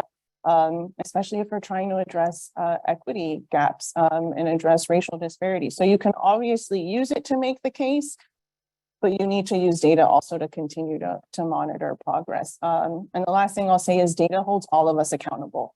So one thing that we've done in Massachusetts is to start publishing institutional data, and then we disaggregate it by race, gender, and Pell. And so we hope to be able to collect more data around LGBTQIA status as well as first gen, even if you're a parent, but making that data accessible. It took us quite some time and there was some consensus building. So it's not something that happens from the top down, but in partnership with people, you can get some really amazing collaborations and data dashboards. So the tools are available for us. I think it's a matter of leveraging them and making it something that makes sense to whatever your constituent group is. Thank you, Elena. Tina, do you want to respond? I would. So Elena has absolutely set the table. I was thinking about the current conversations in the field and the organizations that I see across the ecosystem that are making equity and the conversation around racial equity and income equity a central part of their dialogue about their data collection and then about the use of the data to inform policy and practice. I am encouraged by the work of Complete College America and the work that they are doing by placing equity front and center in their work. Of course, my dear colleagues from the California Competes organization that have made a commitment to equity and a commitment to data-informed practice and policy and interventions a part of their DNA. I see encouraging elements like what we see with Complete College America, like what we see with California Competes. Of course, I would be remiss if I didn't mention the emerging work around credentials as you go and their equity and inclusion conversations. What I see in the field is a desire for organizations, for leaders to lean in, to have the necessary conversations, to recognize that we have a growing population of students of color and unfortunately growing inequities in our economic world for different communities. And there is a need to disaggregate the information to know if you are serving all well, that without the disaggregated fine grain analysis, we might miss areas of growth and improvement that we need to lean in on. So in the field, I see promising conversations. I see emerging action. Of course, there's always room for deeper action, more accelerated action, more enhanced action that leads to positive student outcomes, but I see promise. We know that there is robust data collection around cost considerations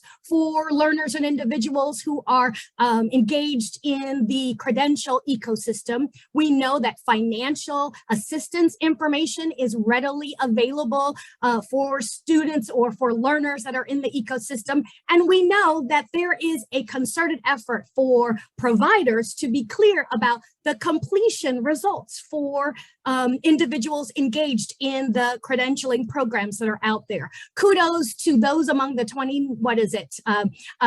I couldn't remember the quote that Scott had at the beginning, but the thousands of providers that are out there that are thinking through cost considerations, financial aid considerations, and completion information. The disaggregation of that data is where we have room for considerable growth, and the action to change course, to improve practice and policy so that we truly serve all is still an area for growth. The field is having the right conversations, and we're seeing leaders step up and declare that this is not a nice to have, it is a must have in our work. It is an essential for our global democracy, for our state engagement, for the enrichment of individuals and families. And it is an exciting time to be a part of the education and workforce ecosystem through this work. Can I just say, y'all are better than Netflix. I could just get a cup of coffee and listen to you all day. Thank you for the passion, the commitment you bring to your work. It's really energizing and inspiring. So, you were talking a little bit about where the field is. And so for our audience, the Equity Advisory Council has been working throughout 2022 and has a draft set of recommendations. So we're going to turn now to inviting Tina and Elena to talk a little bit about how those recommendations are shaping up at this time. I'll leave it to you to decide who wants to go first. Well, that's not going to work. Okay, Tina, you're going first. I was going to give Tina a little break because she also had me going. And I know that we can't see our audience members, but I'm sure Tina, many of them were doing what I was doing, which just was vigorously shaking my head. So that passion, I think, is something that I just want to share with folks, is what most people, if not everyone, I think, is bringing to the Equity Advisory Council. And basically what this advisory council has done in its development of recommendations is center equity. It's not an add-on. That is literally all we're talking about in the advisory council, which I think is incredibly powerful. And so there's been a series of convenings, and I just want to give the Credential Engine team a shout out, because the process itself is equitable. When you talk about how are you moving forward, is there equity in the design? And if it's not, then you're not going to get an equitable set of recommendations. So I think the team has been really intentional, starting with defining what does equity mean to all of us, because we all, however many folks are on this webinar today, probably have a different operating definition of equity. So I think starting there is really important as far as framing the recommendations and what the philosophy, if you will, is of the group. And so one of the things that I really appreciate about the recommendations is that they're tiered. And I'm sure Tina can talk more about the individual recommendations, but there's two things that I would like to say. One is that they're interoperable, which is just anytime you're asking folks for additional data, or you're talking about what are the additional data elements that we need to collect, are they going to be able to talk to one another, or are you just kind of starting from somewhere new? And I think when you're talking about the systems and applications and the data that we're collecting through Credential Engine, they have to be able to talk to one another. And so the fact that that is something that is under consideration, I think, is really important for anyone who is ultimately going to be using these data. And then, we gave the group a lot to think about as an Equity Advisory Council. I think they might have had to stop convening us for a little bit because the work was just kind of additive, and it was just more and more and more because we kept getting these really great ideas. And so what the team did was they accepted all of our ideas, but they tiered them for us so we can kind of see where they land in the landscape of what's already available through Credential Engine. Is it something that's going to have to be a brand new collection? Who has those data? Who are the keepers of those data? Are they easily accessible or not? And if they're not, that doesn't mean that they're not worth collecting, but that's going to require some additional thinking. And again, that goes back to the intentionality of the Equity Advisory Council and Credential Engine more broadly, is that has to be actionable. And if it's not actionable, then what's the point? And so I think that intentionality is a word that I'm going to keep using, because you don't often see that in these spaces. It's just recommendations for the sake of recommendations, and they don't really go anywhere. And the fact that we're trying to operationalize them is great. So in some ways, I think Elena and I are providing a teaser so that everyone on this call, you are going to want to run to grab the recommendations when they come out, to digest them with your teams and with your networks, and then think through what are the baby steps that you can take, as well as the risks you can take for the big steps that are needed. Elena mentioned that the recommendations are in a tiered form, and what I was excited, the consultants working with Credential Engine are amazing in how they took the wealth of and the rich dialogue that we had and then distilled it into actionable pieces. But the tiers are the no excuses tier. That's the top tier where everyone might think through, this is where we all must be for the baseline of moving this work forward. So we've got the no excuses tier, and then we have the second tier, which is the time to stretch. Are there ways that we can build and publish and analyze and move forward? So the second tier is a time to stretch. If you are one of the 59,000+ providers that you might already have some baseline data, then the stretching is using that data to inform practice and policy and making the transformation. And then the third tier is the future forward, the long-term view. When we think about tracking outcomes for the individuals and learners that are participating in our credential ecosystem, if they take advantage of our credentials, how do we know what is happening in their lives 3 years, 5 years, 10 years out? Did the credential make a difference, not just for them, but for their family, for the community that they live? What are some of the stories and narratives that we can tell once we have engaged in all three of the tiers that are going to make a difference? We know that design matters. We know that how we design something then impacts the types of outcomes that we can have. And as individual leaders committed to equity, committed to student success, committed to transparency in all pathways that a student might explore, we know that an individual, the leaders on this call, we have the power to change because only individuals ever did make the change. So when we think about the future, that future forward, that third tier, it's about the long-term outcomes in order to change the field so that the design principles that we put in place today, where equity is first, equity focus is embedded, and equity mindset is not an afterthought, but is a central thought, that we will see a different community engagement, a different level of participation in the education and workforce ecosystem that truly serves all. I'm excited about the recommendations that are sure to come out this spring. So please know you might have to wait just a little bit longer in order to get your hands on them. But if you are wondering if the Credential Engine community is thinking about equity, the answer is yes. And we are excited about joining you in getting to action around the recommendations once they come out. Lara? Thank you. Boy, this time is flying by. I can't believe it. So let me turn to, you all have given a preview. These recommendations will come out this spring, and a piece of the recommendations will also include principles of data usage. And Elena, you talked earlier about sometimes people assume that data is objective, but isn't, and is in fact quite subjective. And so can you all speak to why you think adding principles for data usage into the recommendations is an important way to round them out? And I'll turn to Elena. I think it's exactly for that reason that you just kind of mentioned, Lara. And I mean, I think one of the, trying to take a step back, like in Massachusetts, we use racial equity principles to define everything we do. So there is a set of them, and whether you're policy making, program designing our performance measurement reporting system, there are a set of principles. And I think part of what design principles in this case do is they remove the opportunity to provide excuses.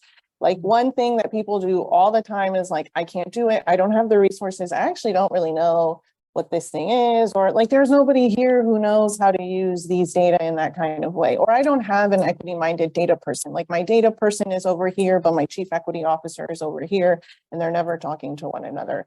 And then you have my program design, academic affairs folks over there, and it would be wonderful if they all got together And I think what principles of design do is they give people common language.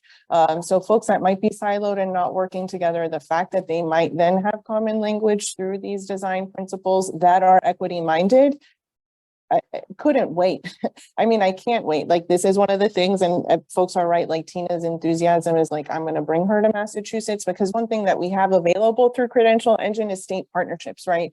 And so I think one of the things that will then do is allow other folks who aren't a part of the conversation to also engage in that language through the design principles and say like, oh yeah, these resonate with us, and we'd like to converse with you on like how we might be able to share our data to make sure that it's actionable. And to Tina's point, like, we're designing and redesigning for the sake of the learner, because otherwise they're just like circular conversations. That's just something that I think is good policy and program design making, honestly. And it's just not, it goes back to that intentionality point around like everything that this group is doing. Tina, I'll turn it over to you. I could just say ditto, ditto, ditto to everything that Elena has already shared. When we think about having unified principles for data usage, we are establishing common language, common expectations, and foundational elements for increased consistency and intentionality. We are ensuring that together we achieve long-term impact. My experience at the Lumina Foundation, when I would bring 15 grantees together to do work around issues of race and income for student success in the traditional higher education pathway, that together there was a lot of learning, sharing, momentum building, as well as cover when things got hard. So by developing principles that we can all move forward together in adopting, it provides not only a benchmark so that each individual provider can move forward, but a cover and a collective, let's say, protection when things get hard. We know that sometimes conversations around race and income can be fraught with contentious elements or divisive elements or frictions.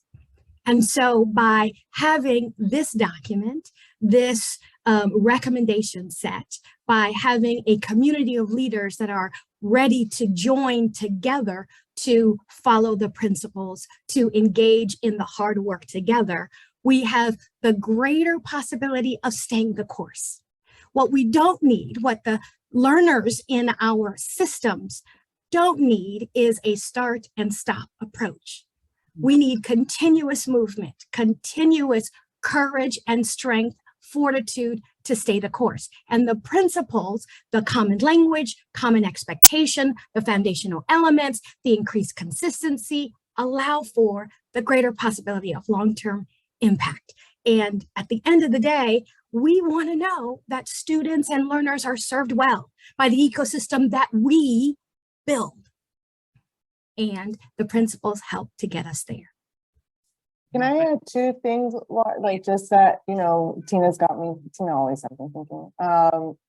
The piece that I appreciate also about like Credential Engine's work is the common language everywhere, right? Like, it's just like this effort to have common definitions, a common like understanding of what these data elements are.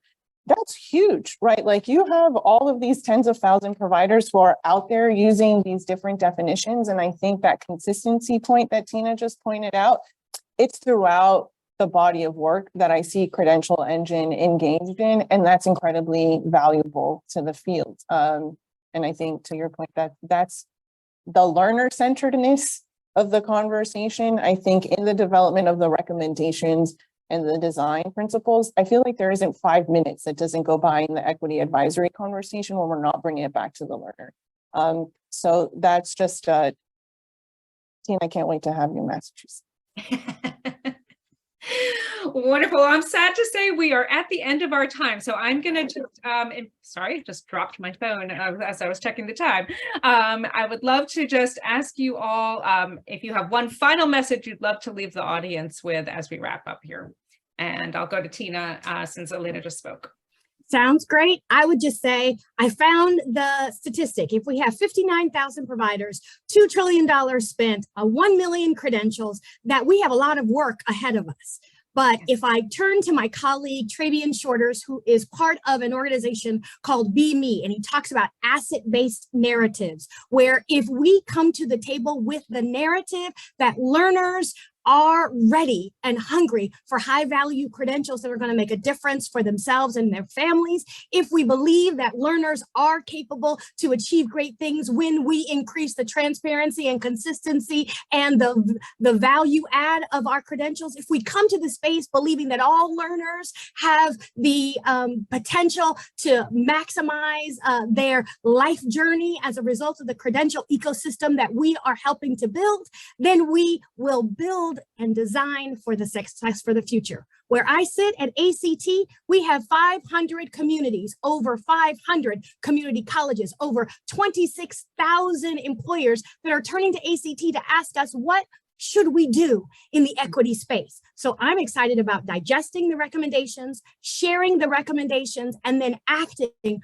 on the recommendations for my own organization, because iron sharpens iron, as well as for the networks where ACT has influence. So I thank Credential Engine for the opportunity to be a part of this and look forward to the future. Thank you, Tina. And Elena? Can I say ditto? I'll start with thank you to Credential Engine for inviting Massachusetts to be a part of the conversation.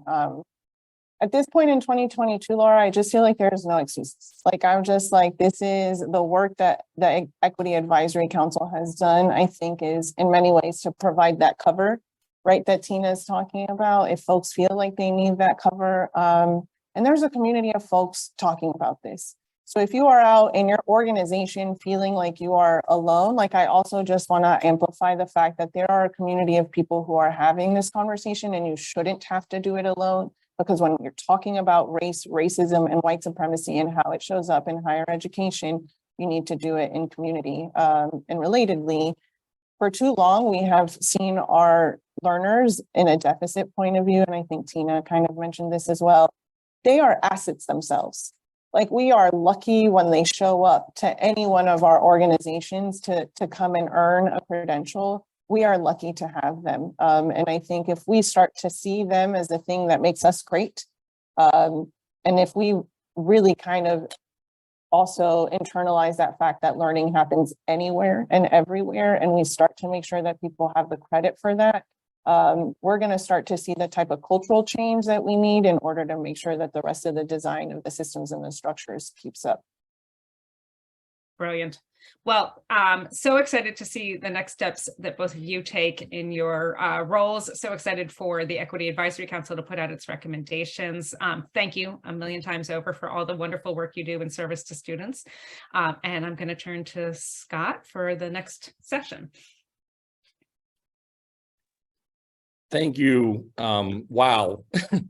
I'm sitting here with two of my board members, and we just were commenting about what a great session that was. Tina and Elena, we can't thank you enough for the leadership, for the passion. I think you can all tell that the conversations we've had in the Equity Advisory Council have been rich and energetic and visionary and passionate, and it's because of people like Tina and Elena and Lara and everybody else who's been involved with that have brought to the table. So I'm going to just echo something Tina said. When the recommendations come out, you're going to want to run, not walk, but you're going to want to run to get the data recommendations for equity. Never thought I would say that people would want to run to get data recommendations, but you will. So thank you again for that very, very much.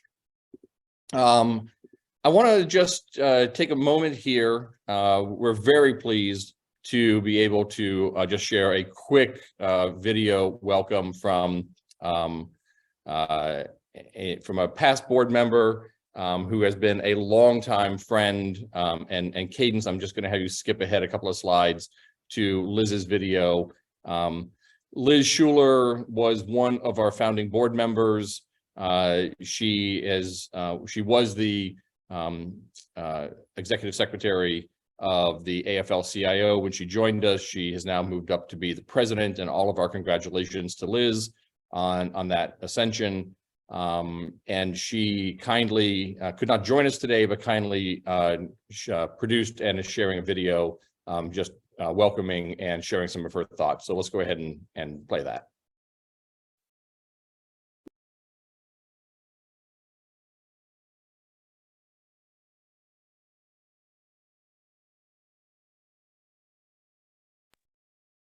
And Cadence, I'm not sure that we're able to hear this, so let's restart that and see if we can try and get the volume up on that. I'm not sure what happened.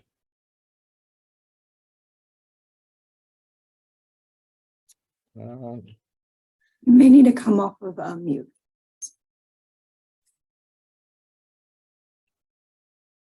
Hello, everyone, and happy 5th anniversary to Credential Engine. I want to start by saying how proud I am to be a founding board member, and I want to congratulate CEO Scott Cheney, board chair Barbara Gellman-Danley, and board member Elena Papadakis, and the entire board on your incredible achievements over the past 5 years.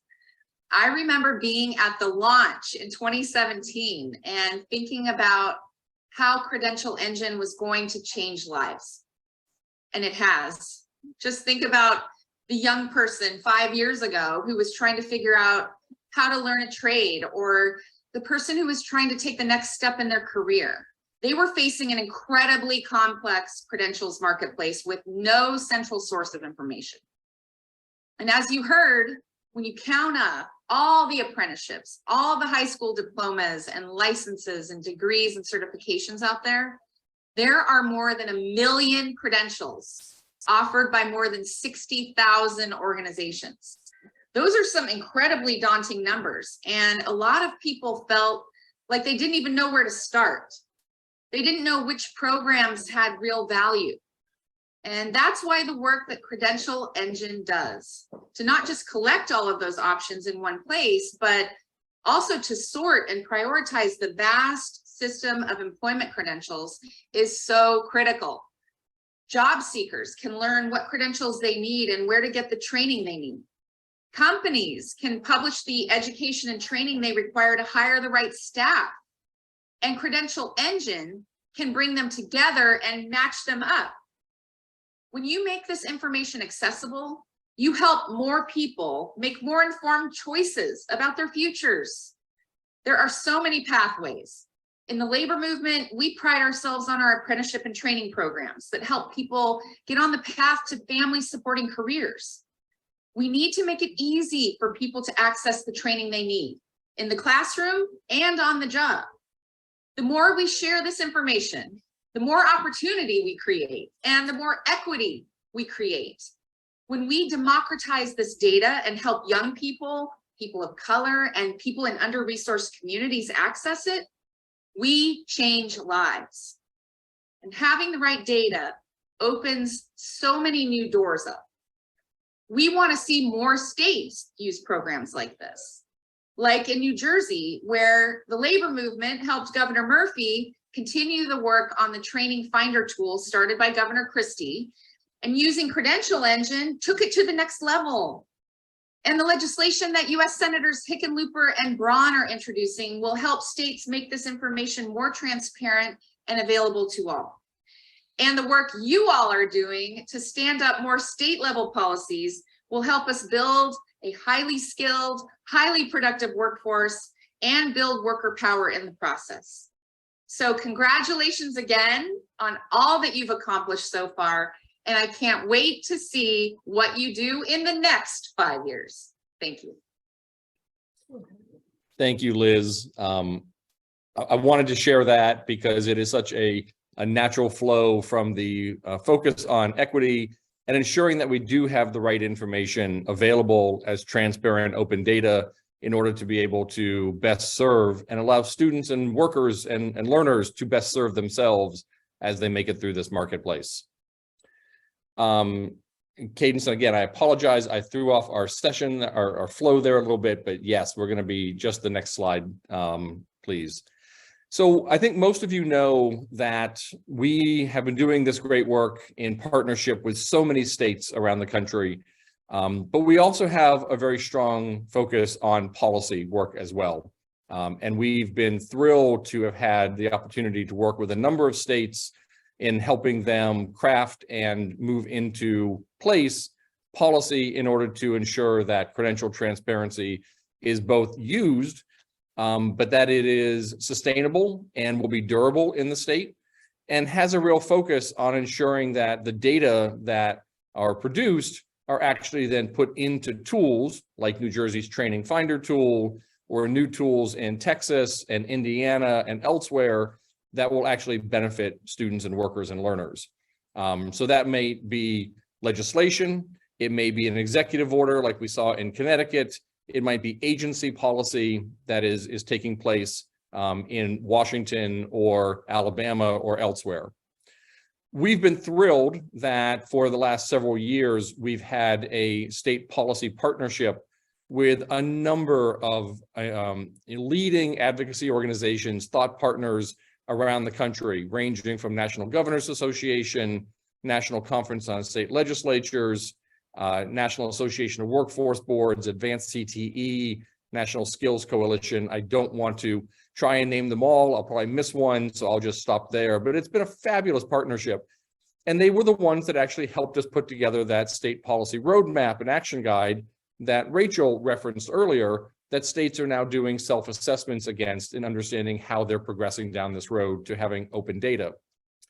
We're thrilled today to be able to announce that in partnership with the Education Commission of the states, we're going to be launching, with support initially from the Lumina Foundation, a state policy academy to work with a set of states and help them think through what are the appropriate state policy structures and approaches, and most importantly, alignments to existing state policy work taking place in these states, where credential transparency can both be a support and a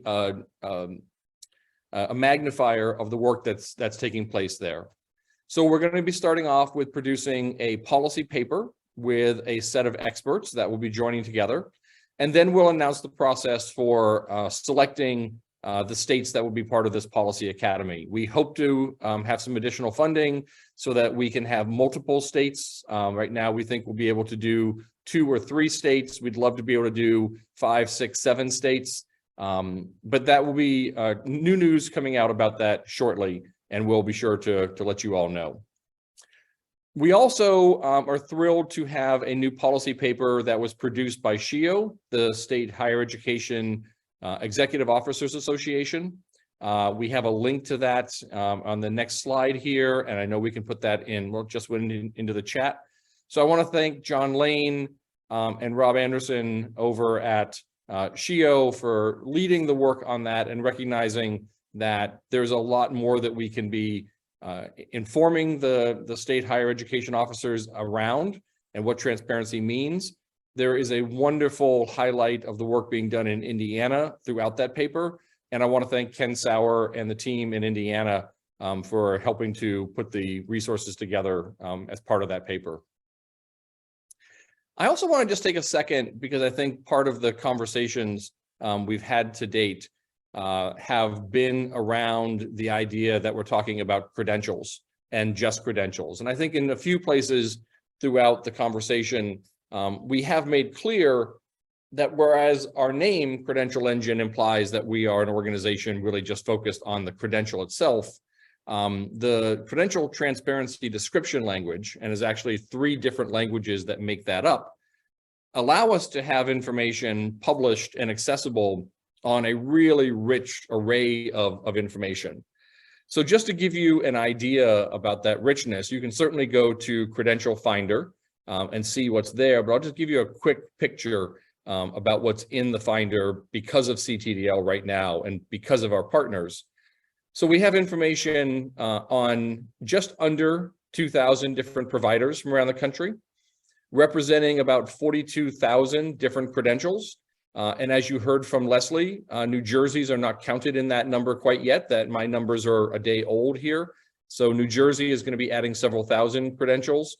Texas and Florida, as they begin to publish, will also be adding several thousand credentials. So we'll quickly be up to having information on 3,000 or 4,000 providers and 75,000 different credentials that are in the registry. But almost more importantly, there's information in the registry about 975 competency frameworks that represent over 53,000 individual competencies and skills that are associated with those credentials and can be linked to the job skill statements of employers. So having that level of information about not just the credential, but the competencies and skills, getting back to what Paul LeBlanc was talking about, is really the information that students and employers and others need to know what makes up that credential. We also have information on about 14,000 different learning opportunities, or the individual classes and programs that help to construct the credential. About 6,000 different outcome measurements that have come in from eligible training provider lists or Indiana's return on investment work that they do. 660 different assessments that may be necessary in order to earn a credential or a part of a credential pathway. And thanks to the Kansas Board of Regents, who just published about 2,500 transfer value recommendations, we're beginning to have the ability to express how one credential is able to be transferred and the credit can be recognized into another credential.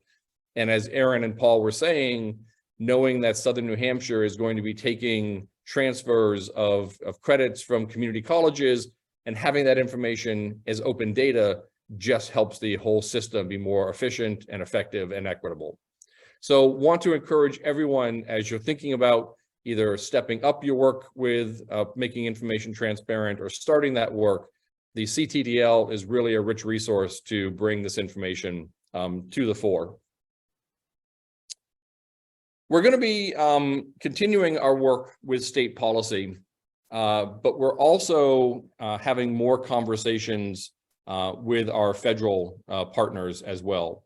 I think many of you know that we have been working with U.S. Department of Labor, with U.S. Department of Education, with the U.S. Navy and others in order to demonstrate how credential transparency can be part of their work and of promoting transparency through grants that have been put out into the field or through partnerships within the Navy to ensure that we're better able to match training with military personnel, Navy personnel, and the actual jobs that they have in the Navy itself. We're also having conversations around state policy. And I'm just looking to see if our next guest has joined us. Cadence, we can move to the next slide. And the next, thank you. And I'm just going to take a second and let Senator Braun get logged in and have our team find him. I know we had made a slight schedule adjustment to allow him to fit a couple of other things into his schedule. And so pardon me while I am checking to make sure that I see if and when the senator has joined us. I will say, as we are moving into welcoming the senator, Senator Hickenlooper from Colorado had also planned on joining us. Schedules being what they are in the U.S. Senate prevented him from being able to join us at the last second. But we are thrilled that in the tradition of workforce development and data, and in many ways around education itself, bipartisanship still is a front and center principle. Senator Hickenlooper and Senator Braun worked together on the Health Subcommittee on Employment and Workplace Safety as the chair and ranking member. They have a very good working relationship, very strong commitment to bipartisan approaches on a number of these issues. And I know that Senator Hickenlooper wishes he could be here, but feels very confident that anything that Senator Braun is able to share with us and his thoughts about the value of credential transparency would be reflected and seconded by Senator Hickenlooper as well.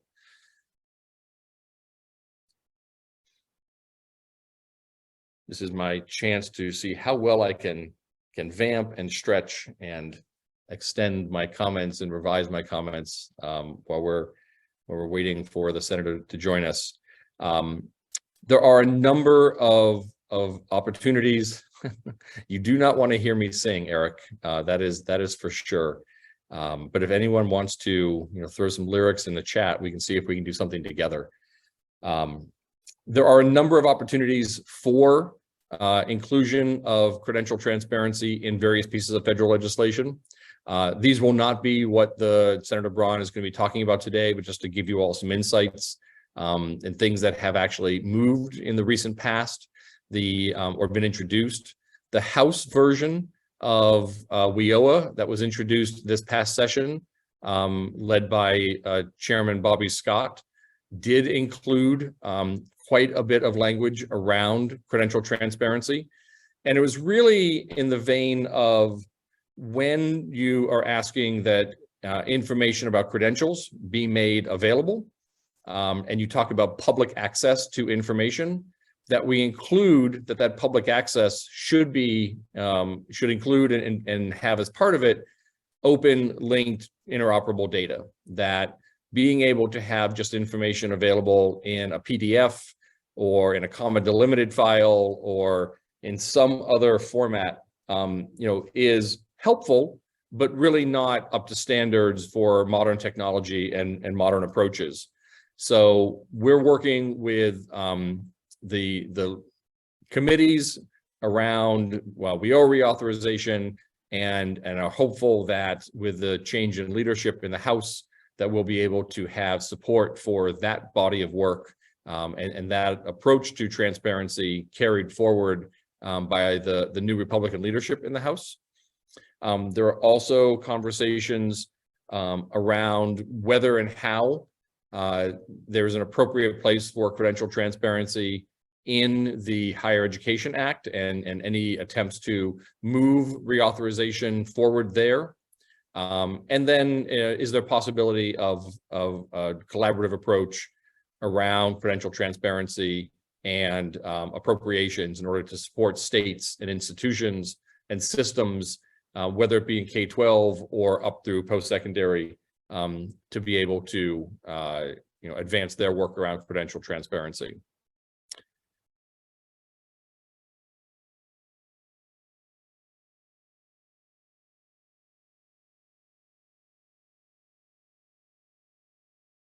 I'm just seeing.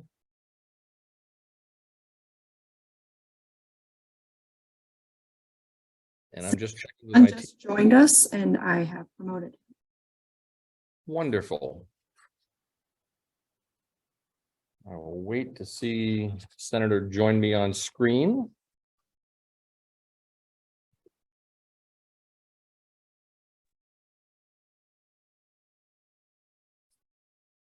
Good afternoon, Senator. Welcome. How you doing? Very well, thank you. And yourself? Fine as well. No complaints. Well, that's good to hear. I always like it when senators have no complaints. I want to thank you for joining us today. For those of you who have not had the opportunity to meet the senator, Senator Braun is a senator from the great state of Indiana. He, in his past, has been a state representative and has also been the CEO of Meyer Distributing. I was saying, Senator, before you were able to join us, that your partnership with Senator Hickenlooper continues to be very strong, and believe that the work that we're doing around credential transparency and so many other ways can and should be bipartisan. And we want to thank you for that continued leadership on that front. Senator, as you know, Indiana has been our longest and one of our strongest state partners on this work. And I'd like to invite you just to share some thoughts around the value of credential transparency in Indiana and the value you see it carrying forward. So Indiana has been a enterprising state when it comes to education in general. Leader on school choice on the K through 12 category. It has always believed in a strong public school system. It's trying to find that right combination of both and how to finance them into whatever you're going to do post-secondary. I can tell you that in my own company, which is was such a little one for so long, we only had 15 employees. That would have been the first 20 years, but we've grown into a national company with locations in almost every state, transportation, distribution, meaning truck drivers, probably 500-600 of them employed in the company of 14 to 1,500 employees. And that better high school education is the key to get you in a better spot for whatever credential you might need in a post-secondary sense. Indiana ships out twice as many 4-year degrees as it uses. Most of us have plenty of applicants on them. We need something that does better at filling these jobs, high demand, high wage, that need these credentials. And this idea of what you've done with a kind of clearinghouse state by state, and the interest of maybe doing something centrally that would coordinate this from a national level. I love it, because you're actually addressing what I and many others that run companies are really in need of. And I think the more you can do what you're doing, and companies have faith in using it when they need to fill a certain spot that needs a certain degree of training, love the idea. So all for it. I think it makes sense. The companies need to realize that for them to be successful with their own supply chain of future employees, they got to be a good place to work. You got to look at what employees are really looking for. And number one, before they can become your employee, you're going to need to have a better way of accessing where they are, who they are. So I like everything you're doing and would love to help. Hickenlooper, who can't be here today, he's an enterpriser like I am. He was a governor of a state, ran a business. We are interested in this kind of grassroots help that doesn't necessarily need much from government, other than in your case, wanting maybe to do some type of centralizing or coordinating it among states. I think that's a great idea. Well, thank you. And I know that between Indiana and Colorado, there was just some great leadership. I love your reference to both of you being enterprising. And I do note that both of you, coming from a business background, I think really recognize the value of credentials of all different types, because as you say, you're filling different positions and you need to know what someone brings to the table. And it might be a credential you've not heard of, but you need to understand the skills and competencies that person has. I wonder if you can just comment a bit on what you think yourself and Senator Hickenlooper and the federal government might be able to do in ways that it could support state work on this front. I think number one, you ought to tell us what you need, have that clearly laid out. He and I are lucky that we are chair of a subcommittee that can talk about it, even to the point where we could do a hearing on it and bring the kind of the trendsetters, the movers and shakers in your niche, maybe into DC, to have a conversation, have a hearing. We've got that latitude. I think we know how important it is to do all the things I see finally starting to evolve. I mentioned preparing for whatever that credential is better in high school. That's the least expensive way to get a student kind of fully aware of the high demand, high wage jobs that you normally may not be guided into. I was disappointed. I was on a school board. I don't think you mentioned that for 10 years. Then I was a state legislator on the education committee for part of that time. But mostly I knew the need before either. I was disappointed when our own high school, which is a good one, was stigmatizing some of these pathways, or you can't be successful unless you get a 4-year degree, overlooking what credentials would be about. That has mostly changed. And many of the rural school districts in Indiana have really gotten good at kind of preparing a high school curriculum that puts that middle school student at least aware of it, get some real classes in place in high school, and then that might get you into a better choice of what dressing up you need, what enhancement in terms of credentials. So I see that grassroots building, cascading, and a lot of the $1 billion worth of money we spend on CTE, post-secondary education, is starting to involve a little bit of consolidation and embracing of a few principles, and maybe sharing in a clearinghouse effect, you know, what you guys are talking about. I can see it in my own state, so that's good. That's right. And I just want to come back and touch for a second on, again, the role of employers and what your thoughts are about how we can ensure that employers are engaged in a way that meaningfully is able to convey what they need, and how we can best connect that. Coming out of that background, I'm sure you have a lot of thoughts about the necessity of employers at the table here. They've been too docile, too passive up until about 10 years ago. They just thought the system would produce what the market is needing. That wasn't working. That's why we had in Indiana, I think it was 80 to 90,000 high demand, high wage jobs that just were not getting the proper training. I think that's a lot different. I'll cite Toyota, for instance, in Southern Indiana. Just spoke to someone from there. They have really knocked it out of the park. They're engaging with middle school students, telling them what jobs might be available. They're talking to curriculum directors in terms of what they need in place. They're offering a slate of learn on the job, getting paid, apprenticeships, summer jobs. And I said today, how much are you really having to struggle to get people to replace who's retiring and fill slots for wherever you're having growth? Said almost no problem. They've been at it 3 years because they have perfected that combination of really driving it from the company level to communicate with your middle schools and your high schools, and to make sure that you're telling their guidance counselors what they're interested in and the curriculum folks. And they, to me, have almost solved the issue, and they're the biggest probably employer in Southwestern Indiana, happening to some version, to some extent, across the state of Indiana. Well, we are excited to continue the work with the state.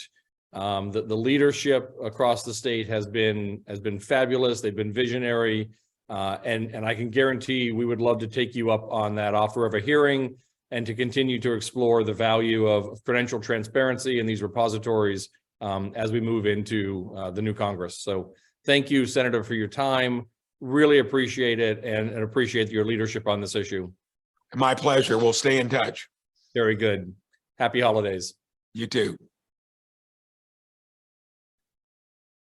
So as we move from what is possible around policy, you've heard a lot of conversation today around work that we're doing on pathways and equitable pathways. So we want to spend a little bit of time giving you an insight and a preview of some of the new work we're doing around the capability to publish pathways, and also the work we're doing around learning and employment records and how we're supporting the emergence of those. And for that, I'm going to turn it over to Jeanne Kitchens again, our Chief Technology Services Officer. Yeah, thank you, Scott. And hello again, everyone. Well, as you have heard today, Credential Engine, we strongly believe that all of us together can illuminate paths toward credential transparency and a better future.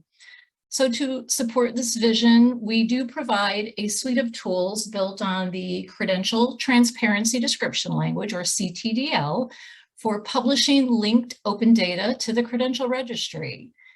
And to advance building clear learning and career pathways, we have been working on a new tool. It is called the Pathway Builder. It combines the power of CTDL with registry data about credentials, courses, competencies, jobs, and more. We plan to pilot the Pathway Builder with some partners in early 2023. To introduce the Pathway Builder, we are excited to share our new video, Building Clear Pathways.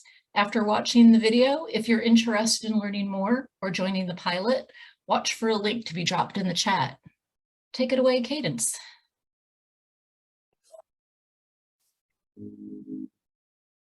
Many people find themselves looking for pathways to a new, fulfilling career at some point in their lives, but they don't know where to start. What information they can find is usually too broad and doesn't provide actionable steps realistic for their levels of education and experience. This often leaves people feeling left out and disempowered. How do we show options that are both practical and workable? Pathways with clear underlying data are critical for making connections, especially because pathways bridge across different education and training providers and jobs. Credentials and skills in pathways become exponentially more meaningful and useful in the context of other credentials and related information. Then all stakeholders, learners, workers, educators, policymakers, and employers can understand the opportunities the pathways unlock. Credential Engine's Pathway Builder utilizes CTDL and the Credential Registry to enable the description of navigable and equitable career pathways for learners, workers, and employers. The CTDL and Credential Registry provide the common language and the data to make pathways real and actionable. This means a person can explore pathways to new careers and have a clear understanding of where to start, what steps to take, and how to progress to reach specific career goals. Not only can pathways guide someone to a new career, they can also map out possible directions within a field, introducing new positions and advancement opportunities. Transparency about the components in pathways, credentials, skills, jobs, and more empowers people to get to their desired destinations more easily, efficiently, and equitably. Publishing pathways and their components to the Credential Registry provides linked open data for representing starting points, destinations, alignments to occupational and industry frameworks, and optional routes within and across careers. Credential Engine is here to help build, support, and connect to pathways in CTDL. Learn more at credentialengine.org/pathwaybuilder. Thank you for watching. Another body of Credential Engine's work is utilizing the power of CTDL and the Credential Registry to provide meaning to learning and employment records. Now join me in learning more from our Chief Strategy Officer, Deborah Everhart.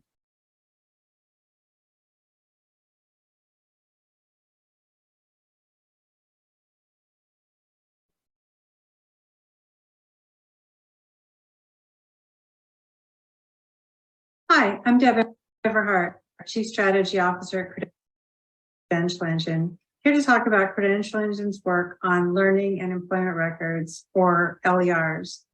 In the context, you'll hear key points from Dror Gurevich, founder and CEO of the Velocity Network Foundation. Velocity Network Foundation is a nonprofit member organization, and it brings together leading workforce, HR, and EdTech vendors working on a next generation public data utility layer for the global labor market. Credential Engine is a member of the Velocity Network, working with other members for the credential transparency description language to be the semantic layer of this network, providing shared meaning across credentials from numerous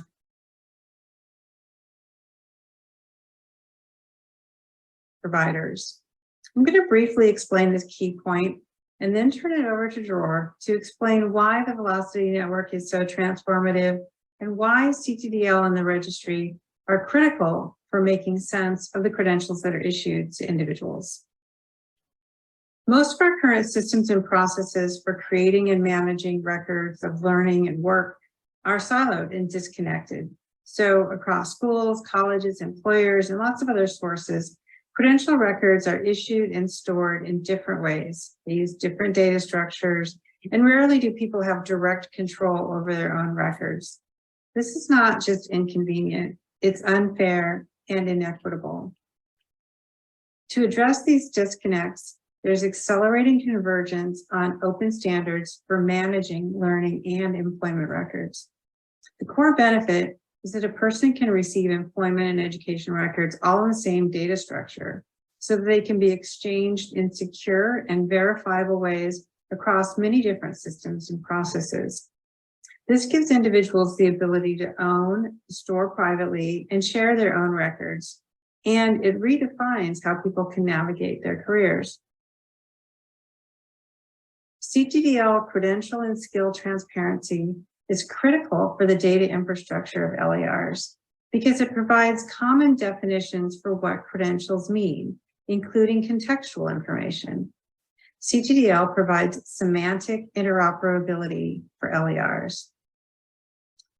LERs provide this layer of meaning by including human and machine readable links to connect from the records to CTDL data in the registry. Through these links, systems can use CTDL in tools for job searching and pathway exploration and lots of other useful things. And a person can explore the CTDL links in their own LERs, empowering everyone to have a better understanding of their own achievements. So join us in building out the interoperable CTDL data layer for LERs. Credential Engine has developed an LER action guide to help. And now you'll hear from Dror Gurevich, founder and CEO of the Velocity Network Foundation, and he'll contextualize LERs in the rapidly evolving global labor market.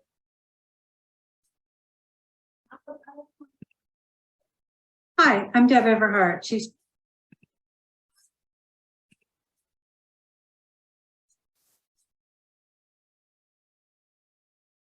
Hi, everybody.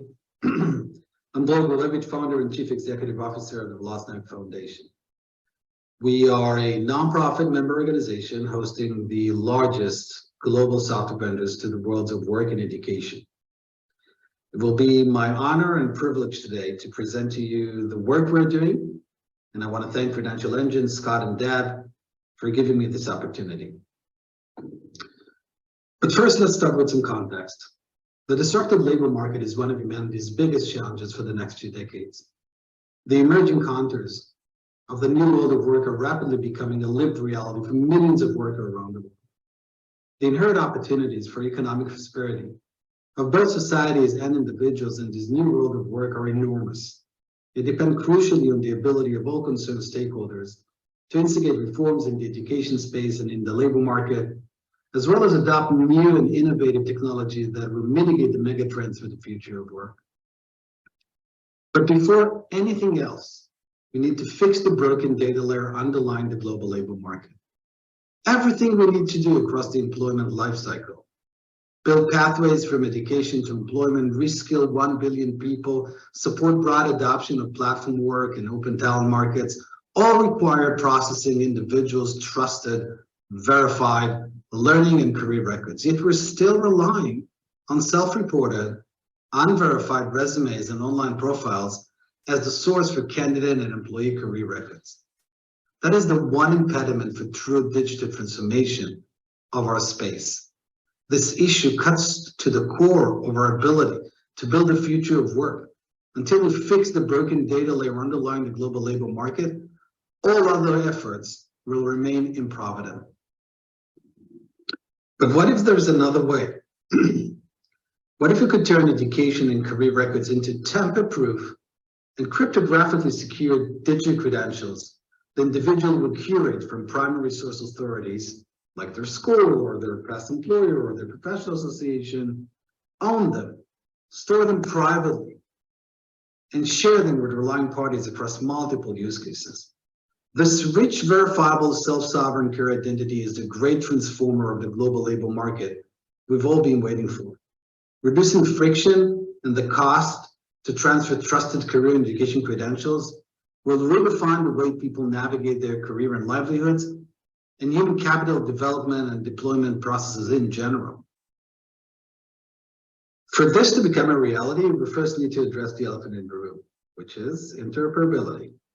Today's style of portfolio careers and lifelong learning will require the individual to connect with multiple authorities that can attest to their education and career achievements in order to represent their whole selves. And for these credentials to have any utility value, any relying party the individual shares the credential with must be able to process and comprehend them. This is interoperability. And the fragmented nature of the global education ecosystem and the job market makes it a monumental challenge.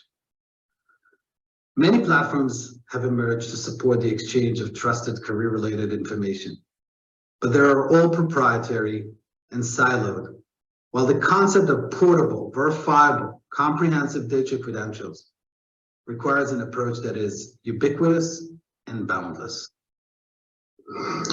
So in order to transform the world of work, we need an internet of careers, a shared utility layer that enables trusted exchange of interoperable career indication data for people and organizations across the global education and labor markets. One that is open for all to use, controlled by no single proprietary entity, that have physical foundational layer to serve as the actual conduit, as well as layers to enable global interoperability across technical, data syntax, data semantics, compliance, and business process aspects. This is Velocity Network. Credential Engine and Credential Transparency Description Language play a critical role in this ecosystem. Verifiable credentials are simply a tamper-proof and cryptographically secured container, assuring that the credential it holds is owned by the individual presenting it, that the credential was not tampered with, that the issuer is a legitimate entity, and that the credential was not revoked by the issuer and remain valid. But on its own, this is not much help, isn't it? The key to be able to use the credential presented by the individual to support any relying party's decision is the ability to make sense of its payload. In a highly fragmented learning and employment world, where different things have the same name and same things have different names, what does it mean for an employer when an individual presents a credential attesting to the fact she completed a course in project management?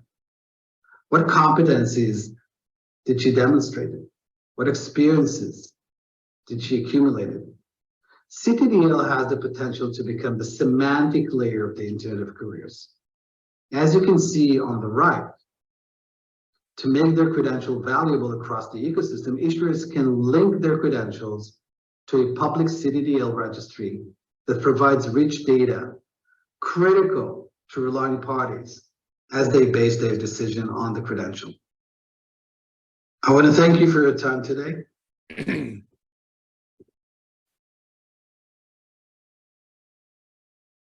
Thank you, Deb and Dror, for sharing that insight into the work being done around LERs. We are nearing the close to our event here today. And again, want to thank all of you for joining us. We're very excited to welcome, to have this closing session, our board chair, Barbara Gellman-Danley, who is the president of the Higher Learning Commission out of Chicago. Barbara will be joined by Stephen Moret, who is the president and CEO of the Strada Education Network here, DC and Indianapolis. And again, we want to thank Stephen and Strada both for their support for this year's report that we previewed at the top of this event, and also for sharing their thoughts about the value of data in the forward to the report. And we're very pleased to have Barbara and Stephen give some closing thoughts to our session today. Barbara. Thank you so much. As we close today, I really want to thank all of our sponsors. Scott mentioned them at the beginning of the session. I'd also like to thank our speakers for today. This has been a fabulous learning experience for me. And as chair of the Credential Engine board, I'm honored to share that role with all of you for your leadership on the staff. And with our fellow board members who have done a fabulous job as well. I would like to commend Scott Cheney as our president for an outstanding job and work and leadership as we celebrate our 5th anniversary. And for those of you who have not already picked it up, there are excellent staff doing amazing work behind the scenes at the Credential Engine. So thank you to all of you. Today, as I talk with you, Stephen, I want to point out that you have an unbelievably exciting background related to workforce. And in reading about you and getting to know you, I think you're a perfect individual to make some concluding comments with me. I wondered if you would add to the excellent discussions we've heard from New Jersey, Texas, the Equity Council, state policy, and as well as from a senator in Indiana, Senator Braun. So in your viewing of this and in your experience with the report, what are your observations that you would like to share? Sure. Thank you, Barbara. And I'd actually love to share a little bit about Strada's work as well and how this really fits in. We're very excited about the work that Credential Engine is doing. I want to congratulate Scott for the team's work in the last year and really over the last several years as well. It was great to watch some of the presentations today with a central focus on equitable pathways to opportunity, which is what Strada, of course, is all about. We're also delighted to be a sponsor of this report and a supporter of Credential Engine's work. And I'd encourage all of you to not only read the report, but read the forward as well that we were delighted to co-author. My colleague, Michelle Chang, our Chief Strategy Officer, along with Matt Siegelman, the head of Burning Glass Institute, who's doing amazing work, and also our great partner, Rick Torres, who leads the National Student Clearinghouse. Barbara, may I just share just a few quick slides about how we see the future? Sure. Great. Let me just bring this up. Hopefully everybody can see that. We've actually spent the bulk of this year really building a new vision and strategic plan for the future of Strada.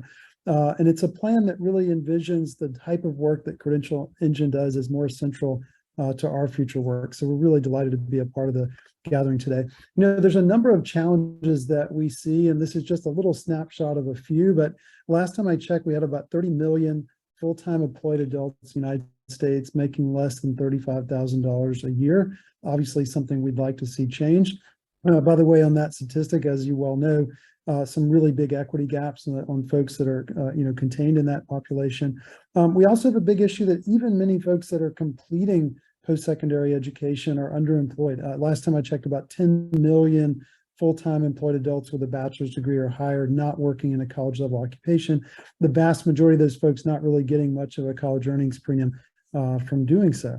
Additionally, there's a big mismatch of skills. Interestingly, despite the fact that we've been recently over the last year at roughly an all-time high of job openings, there's also a mismatch of skills between employers and job seekers. It's causing both many individuals to not be able to get good jobs and to be able to maximize the use of their talents, but also companies struggling to meet their needs. So as we sort of juxtapose all that and think about that as it impacts our work, we worked internally with our board and with input from many peers to really cultivate a new North Star for Strada that we're really proud of and excited to be focused on now. And that is to collaborate with learners, educators, employers, and policymakers across the country to bring to life a post-secondary education and training ecosystem that provides equitable pathways to opportunity.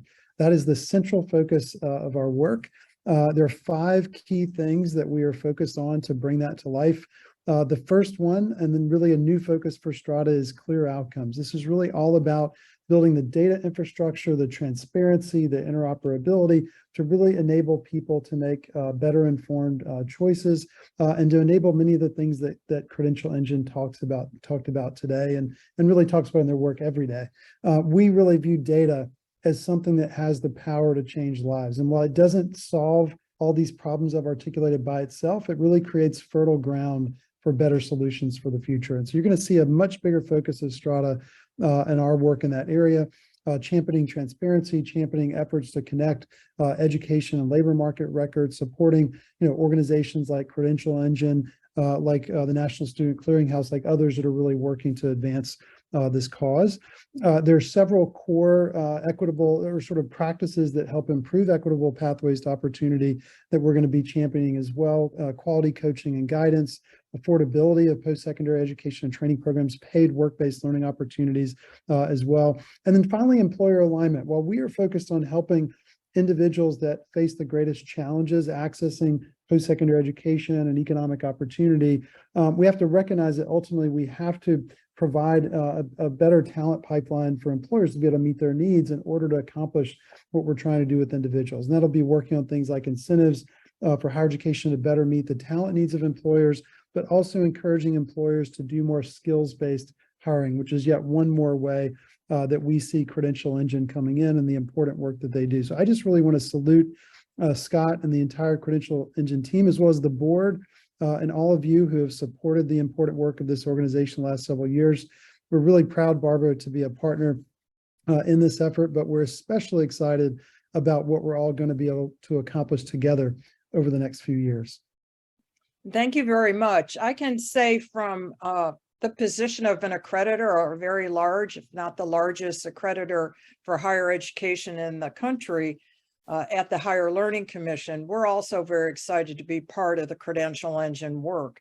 And I might ask you, Stephen, do you have any thoughts on the quality assurance of all the credentials that are out there? What's the range and what should we be looking at? I ask you that because from your work at Harvard on, academic through your workforce, I'm sure you've thought about what are the quality assurance issues? Well, I think there's some big gaps, right? I mean, if we talk about, for example, non-degree credentials, right? The availability of comprehensive quality outcomes data is really quite limited, right? And that's a big gap that needs to be solved. And there are different ways to do that. We're going to probably be advancing several of them in parallel. I think one of the other things we have to recognize, though, is as important as credentials are, as important as higher education is, there's really a whole ecosystem that impacts the extent that the ability of people to really be able to access opportunity, be able to even recognize opportunity exists, to understand the pathways to get there, and then to overcome barriers that stand in their way. So I think we need to look at this in a holistic way. Certainly, the work that you and others do in the accreditor community, absolutely central and foundational to that work. At the same time, I think we need to look at that broader ecosystem as well. And I really see the role of Credential Engine as being kind of, in a way, sort of part of the underlying infrastructure that's going to help all of this work better. I certainly agree with you on the broader infrastructure. I took a program at MIT that required me to list all the stakeholders in higher education, and they go far beyond higher education. There are so many individuals, companies, corporations involved. In fact, as we all know, there's somewhat of a shrinking number of enrollees in higher education, which we hope will level out due to demographics mostly, and certainly not helped by COVID, but demographics, equity issues. And therefore, a lot of people are taking shorter term degree certificates in higher education. And they're working either within higher education at their own institutions in partnership with online providers, or the online providers are out there in front of everybody. So I agree, it's a really exciting time. If you were to be king for a day and recommend next steps for the Credential Engine, what might that be? Oh my gosh, I don't want to get in trouble with Scott or his board, but I certainly think where Credential Engine is headed already, I think is a really, really positive direction. You've hit on, there have been different topics today or different discussions today that kind of hit on different aspects of how Credential Engine can help build a future with more equitable pathways to opportunity. I think about the promise and the potential of learner employment records, LERs, and Credential Engine's work is really a critical piece of bringing that to life. I think that's going to be quite important. I think as we think about building a more robust set of clarity, transparency on outcomes, particularly for non-degree credentials, the CTDL that Credential Engine has developed, I think will really be essential in helping, bring that to life. So for the most part, Barbara, I think I would mostly just encourage Credential Engine to stay the course and to continue the kind of collaborative engagement that they've really had across the ecosystem with different sort of actors, if you will, different institutions, different higher education leaders for whom their work is important and essential to the future. And we're certainly at Strada going to be thinking about ways that we can be helpful going forward as well.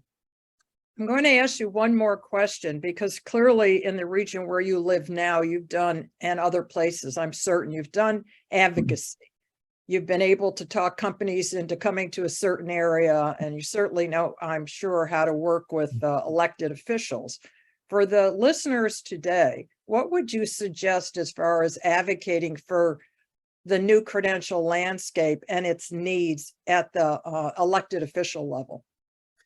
You know, I think first of all, Barbara, thank you for mentioning advocacy. We believe that certainly as we think about the future of our work, that Strada and some others in the field need to put more emphasis on public policy, both state level and at the national level as well. And we're certainly going to do that.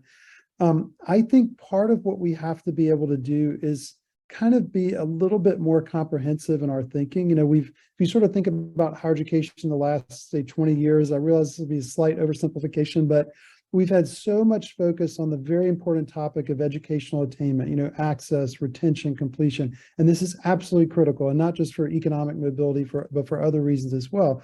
But to the extent that we want to help folks more consistently be able to achieve socioeconomic mobility, I think we have to recognize that there are some other things that are also really critical to make that happen beyond just the acquisition of credentials or degrees, right? The coaching part, the affordability part, the work-based learning opportunities, the better efforts to align with what employers actually need, and then ultimately as well, the data, right? The underlying data and data infrastructure and the way that we communicate the value of credentials is essential as well. And so again, you can sort of see, I think again and again, this central role that Credential Engine and its work is going to play as we all seek to go forward. But to answer your question directly with lawmakers and policymakers, I think we really have to look at the environment a little bit more holistically, and certainly keep educational attainment at the center, but also think about some of these broader issues in the ecosystem that are essential to help people more successfully achieve mobility. Thank you for your comments. I would like to wrap up the moment and this session by saying it's been a wonderful experience working with the Credential Engine, Scott Cheney and staff, and my fellow board members. I recall more than 5 years ago, as we celebrate the 5th anniversary, I received a letter from Jimmy Marasotis from the Lumina Foundation inviting me to be on this new board. And I had no idea, and by the way, most people did not at that time, what the Credential Engine was or could become. And in the past 5 years, the growth has been palpable and just very impressive. And I encourage all of you who are listening today to support the efforts of the Credential Engine in your states and beyond. And I want to thank once again all of our sponsors and the outstanding leadership and staff at the Credential Engine. Thank you. Barbara and Stephen, thank you so much for that wonderful closing out of today's session. I too want to extend my thanks to all of our funders and sponsors, to a very dedicated and engaged and visionary board of directors, and to a fabulous staff, both those who were with us at the very beginning, the staff we have now. None of this would have been possible without their commitment and passion and dedication. So thank you to everyone for joining us today, and hope everyone has a wonderful rest of the week and a wonderful holiday season. Thank you.